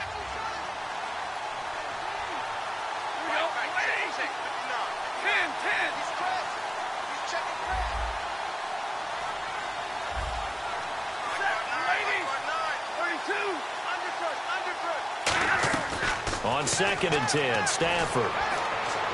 It's brought in left side by Tate. And he's going to get this inside the 30. And those 1st downs do add up. The offense keeps the ball moving downfield and keeps their defense on the bench, giving them a chance to rest.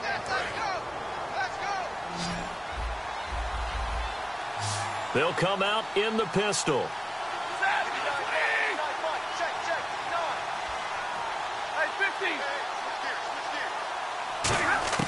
On 1st down, it's Stafford. And it pops free. The collision there jarred the ball loose and brings up 2nd down.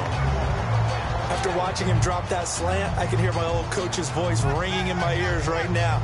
You can't run with the ball until you catch it. Trying to get those rack yards before he secured it.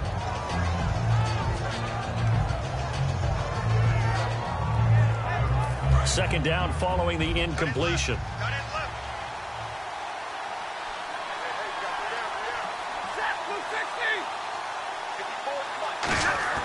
Back to the air. Stafford on 2nd down. Ebron caught left side.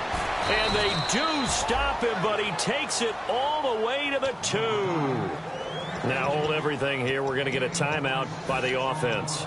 So that means they're down to 1 remaining here as we head toward halftime.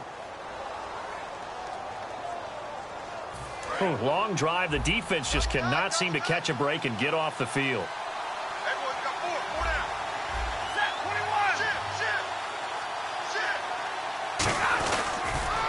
On the ground, it's Riddick. And he's going to take it in for a Lion touchdown. Theo Riddick as the first half is winding down. And the Lions add on to their lead. And that lead is now 7 with a chance to go to 8 or more if they want to get crazy here, which we don't expect. But I just know the way the game's being played with the analytics, there's going to be a lot more of going for 2 in a lot of situations, isn't there? Yeah, there's going to be. And I think their focus here, they don't want to give up anything going into the lockers on the other, and just a little bit of time left on the clock. Yeah, they don't want to do anything to erase the good feeling they have right now by getting this late score in the half. And now Dallas gets set to take the field. And with time quickly fading here in the second quarter, not sure how aggressively, offensively they want to play this. I think we'll find out just how much they trust their guys in this situation if they decide to take a shot. Defense really showing respect to the deep ball here, playing off the receivers. Now a play fake here on first down. He's going to float this over the middle deep. And he knocks the ball away, and it falls incomplete. Help me out, partner. Was that incomplete? That was on a deep ball to Dez. And that's a surprise. The way he attacks the football in the air, it's always surprising to me when he doesn't complete a pass like that. Throwing again. Prescott on 2nd and 10. Bryant with a catch right side. 8 yards on the completion, but now they face third down. Didn't they tell us in our meetings that they needed to account for him on each and every play? You think? A guy of his caliber? So how does a guy like him get that wide open? That usually means there's a tire breakdown on what the coverage was. Everyone thought they were doing something, and they were supposed to be doing something else. But bottom line is, no matter what, you have to know where he is and cover him on every play. And pump the brakes, Larry. Pump the brakes. We are ready for quarter number 3. So both teams have their marching orders, and we'll get going again here in quarter number 3. And this will be a touchback as that sail.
Over the end line. Out come the Cowboys now as they'll go on offense first here in this third quarter. They're close game, but they're going to need to do a little bit better probably here in half 2, no? I would agree with that totally.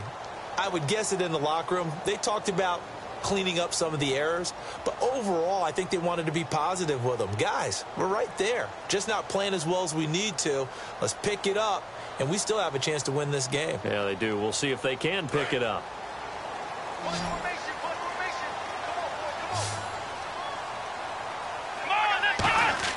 They go play action here on first down. He's going to hit his man out of the backfield, complete. And he's brought down, getting this one up to about the 35. And when you have a guy in the backfield who can catch the football, you don't just use him strictly for checkdowns or dump-offs. You make him part of the primary passing attack, because what you're trying to do is get him into open field and then let him make people miss and advance the football. A first down throw for Prescott. He's going to air one out. It's caught inside the 25. Touchdown, Cowboys. Ezekiel Elliott Cowboys are within a 2-point conversion of tying up the game. So they're going to go for 2. Looks like the defense in press coverage here.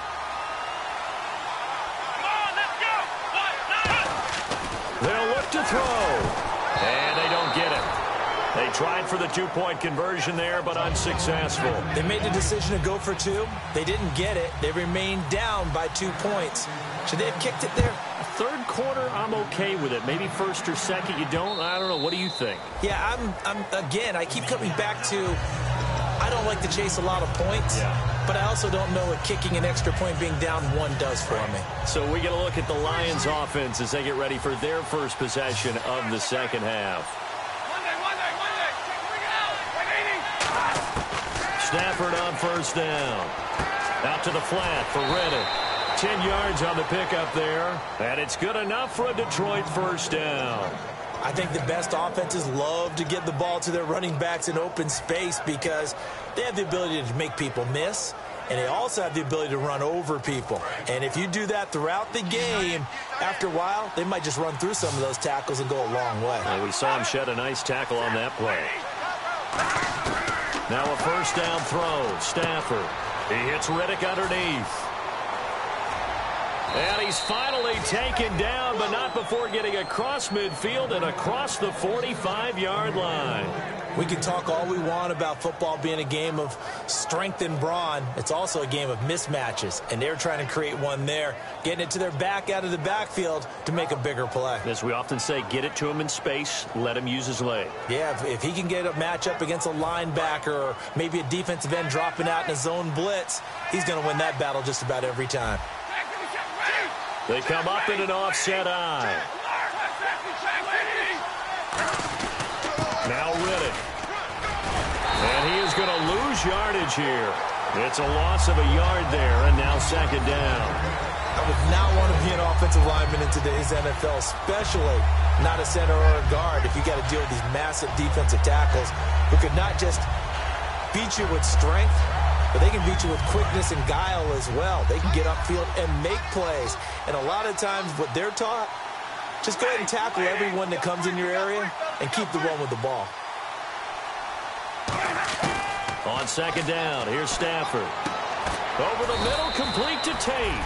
And he's going to get this inside the 30. 17 yards on the pickup there. The drive will continue. It's a first down.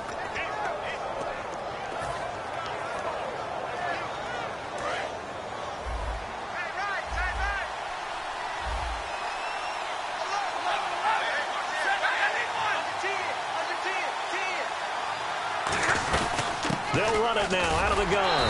And only a yard this time as he's taken down right around the 26. DeMarcus Lawrence in on the tackle. You know that old expression, it's not my night?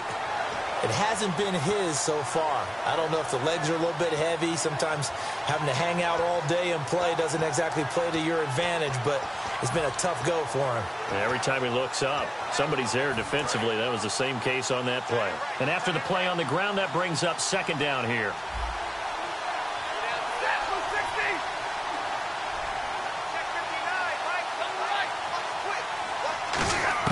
To throw on second down is Stafford. And the hit jarred loose. It's incomplete. He was trying to find Marvin Jones that time. And it's third down.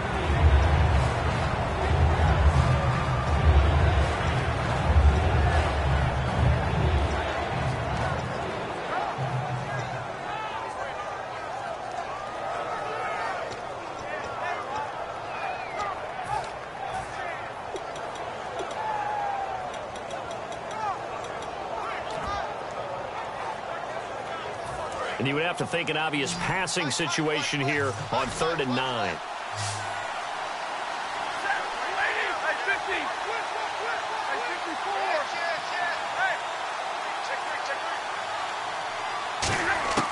Throwing on 3rd down, Stafford looking for Tate, and it's intercepted. A great read, and it's picked off.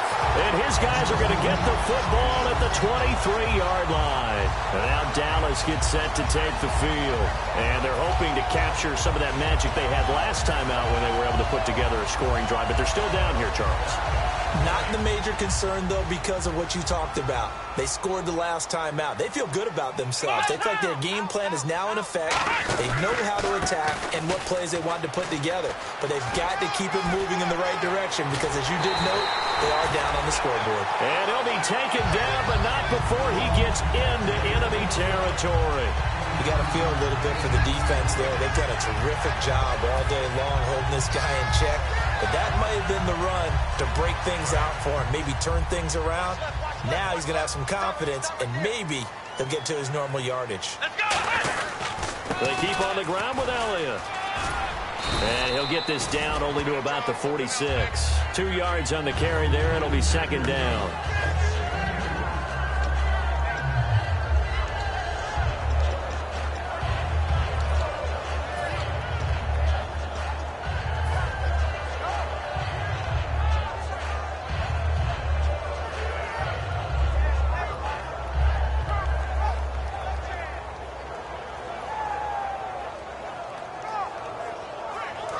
To go here on second down. They'll put 2 receivers left, 2 to the right. Prescott now on second down. Caught left side, Williams. And he maybe makes it back to the line of scrimmage. That's it.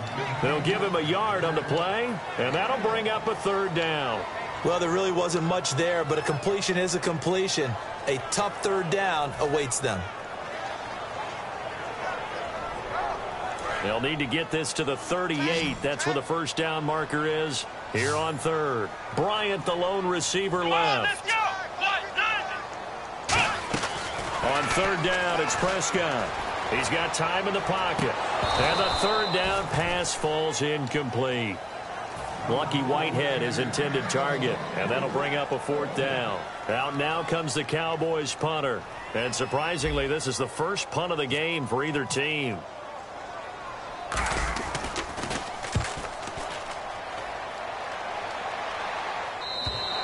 And a bit of a mistake there. This is well into the end zone for a touchback. Now the Lions offense, they get ready to head back out there. Looked like they had something going last drive. Then the interception happened. Will they recover? The memory they need to keep with them is that they did have something going. They were moving the ball on offense, had a nice sequence going. Don't worry about the other part. You can't get that back. Let's go back to what you were doing well before. I thought you were going to say they need to have no memory, but remember the good part, forget the bad. I like that even better. That goes for a gain of 31. Now that play will end up on the highlights, and you'll see it all over the place. But what you won't see, the offensive line that bought the extra time, that allowed for the big completion downfield, those guys made that play possible.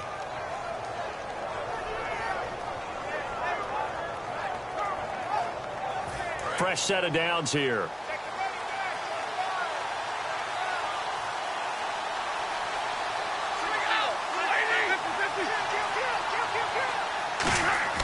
Stafford on first down. Buying time to his left. And he slides to avoid the hit. That one good for 10 yards. And that'll make it second and a foot or so. Well, he did a nice job keeping his eyes downfield, waiting for someone to get open. But once the pressure forced his eyes down to see the rush, it was time to make a break for it. Shift together here from the D-line. Here's Stafford now on second down. And Jones has it over the middle. And he gets it down to the 32. Call it a gain of 7, and it gets him a new set of downs.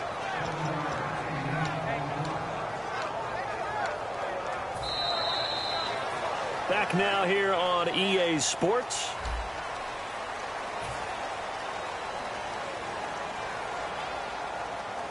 First down and 10 now for the offensive group.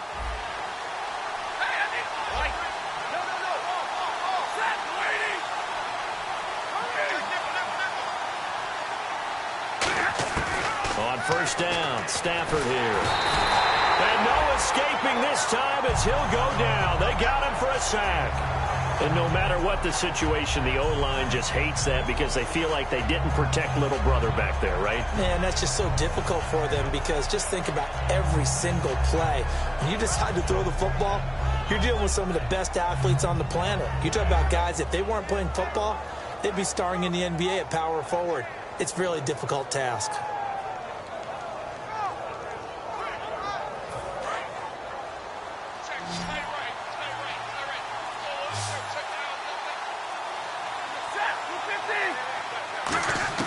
On second down, here's Stafford. Toward the sideline, and look at that catch. Dragging the toes, and that's going to be a first down. Well done. It only took Stafford 90 games to hit 25,000 yards in his career, fastest ever, and he adds to that yardage total there.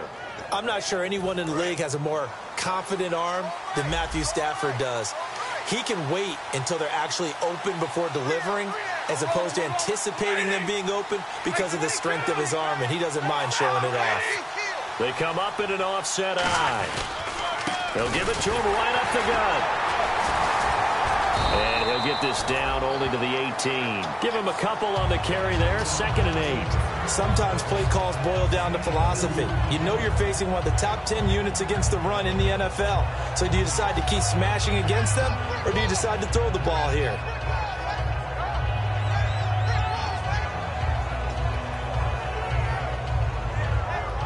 Second down following the run.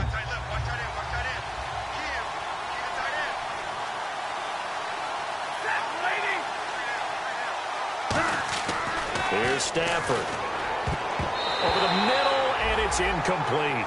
All defenders get tired of hearing about their lack of hands and why they're playing defense instead of offense. But in this situation, it was the hands that made the play.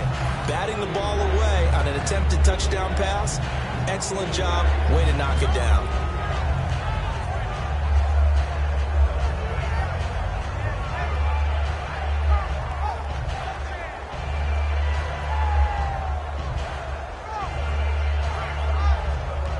Seventh play of the drive, forthcoming on 3rd and 8.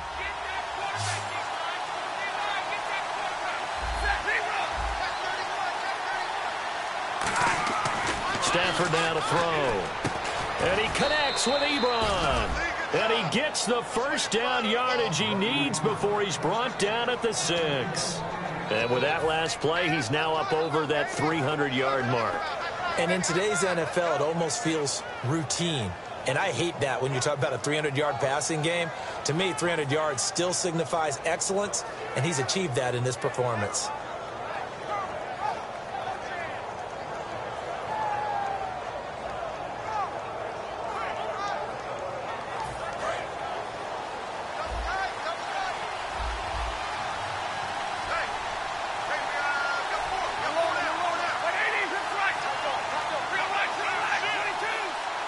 So the offense has it, 6-yard line, 1st and goal. And not a whole lot there. He does get a couple, taking it from the 5 down to the 3. That didn't just feel like good defense there. That felt like pride, didn't it? He's already gotten into the end zone twice, trying to get there for a 3rd time. No one likes to have the hat trick against them.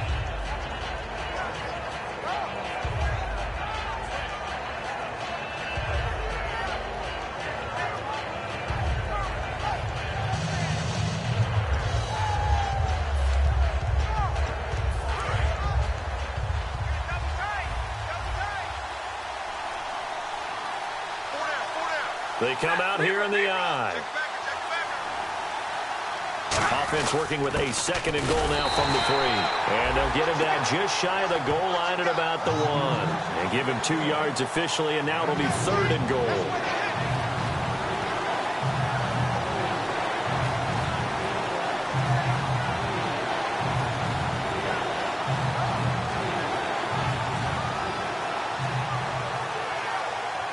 They're knocking on the door as they come to the line here on 3rd and goal from the 1.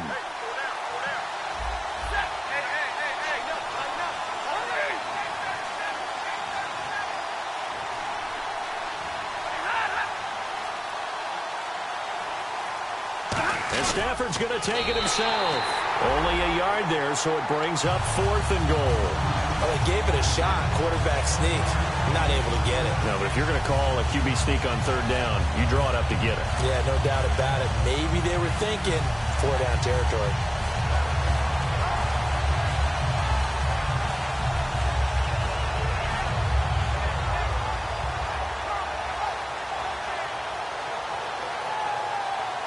The offense is going to stay out there. We'll see what the play call is. They need to find the right one here on 4th and goal. They come out with 1 back and 3 tight ends.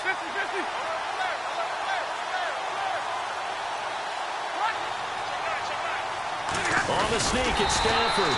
And he's going to be taken down right at the line. They try the sneak, but not enough push. He doesn't get in. And as a result, they could have had the lead with a field goal. Instead, they turn the ball over on downs.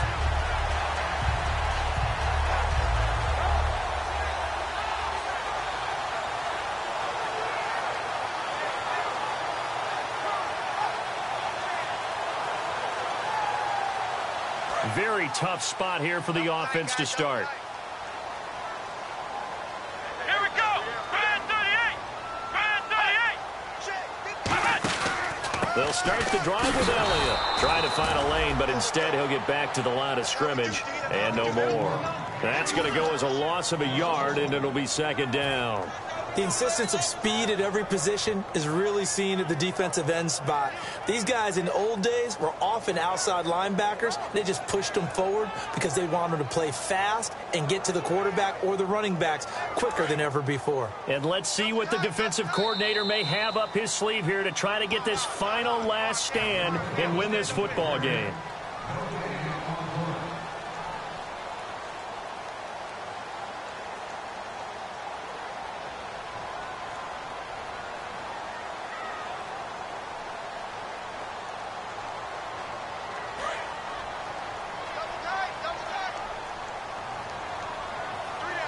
They come out here in the eye. On 2nd down, Elliott. And now where are they going to mark him here? Well, they say he did get back to the 1-yard line, but that could have easily been 2 points the other way. In order to play really good run defense when you're playing a 3-4, those 3 guys up front, the nose tackle and the guys they call the defensive ends, they're usually big people because they're going to have to eat up a lot of blockers because it's usually 5-on-3. And when they do their job well, guys who play on the inside, those inside linebackers, they're able to just roam and hit. Looking to jam the receivers at the line here. Press coverage look defensively. He's back to throw. And this one brought in by Gathers. Now whistles come in. We're going to get a timeout here by the offense. It's just their first. They've got 2 more to use here in the final stages.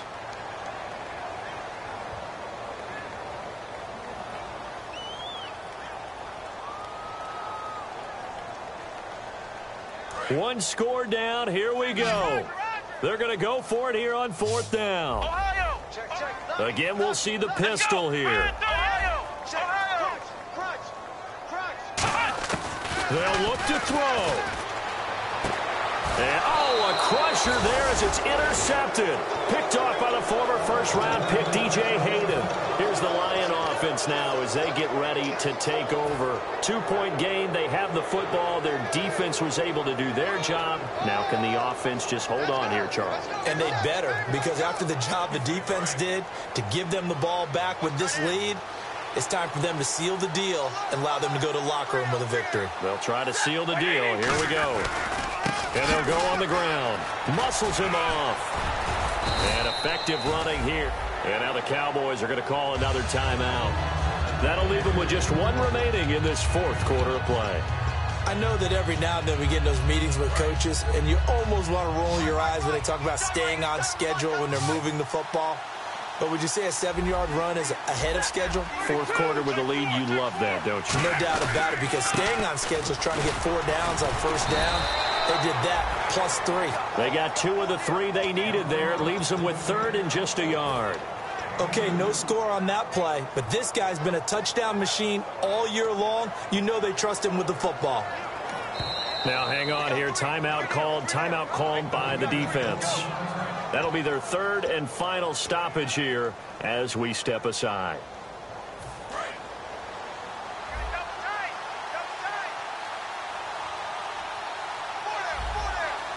They come out with 1 back and 3 tight ends.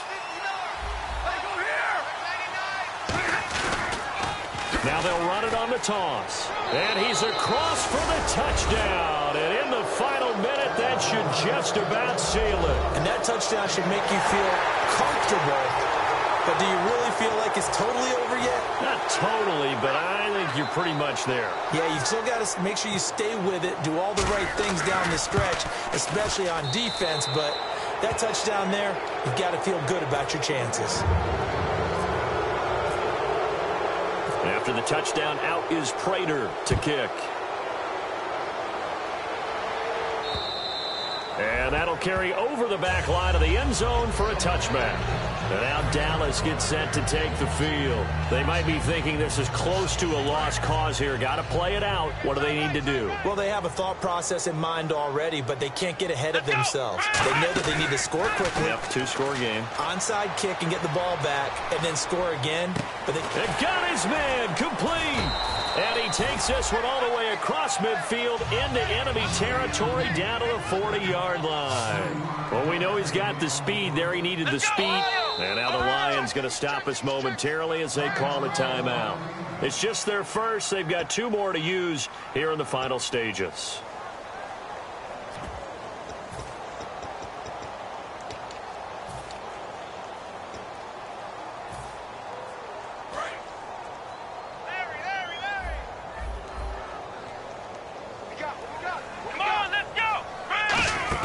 Prescott.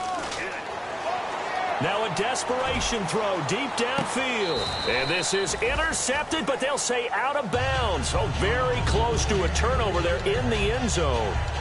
And that's why defenders are often frustrated offensive guys. Actually made the catch, looked good doing it, but couldn't get his feet down in order to finish off the takeaway.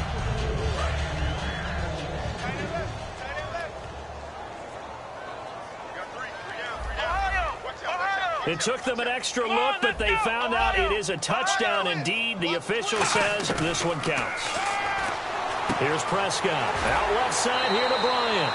And he is out of bounds inside the 30. It's a gain of 11 yards that time, and it produces a new set of downs.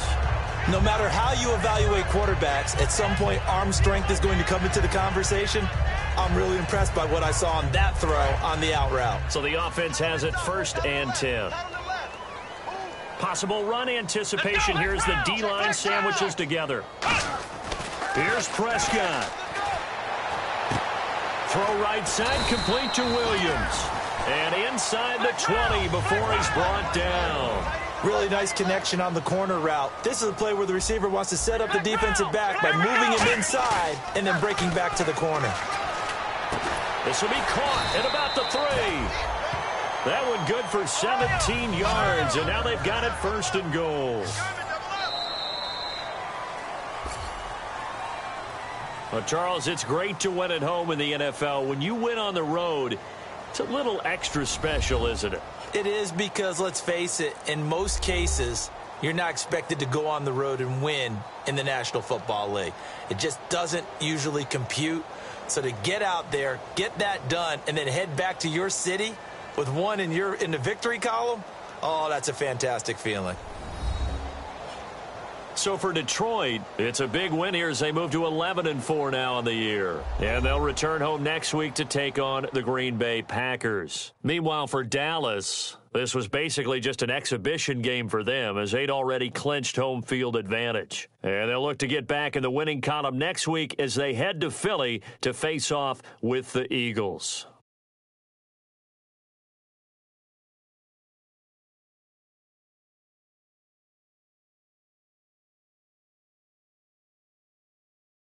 So that's a wrap. For Charles Davis, I'm Brandon Gaudin. And this has been a presentation of the NFL on EA Sports. For more, check us out at easports.com. Good night, everybody.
it.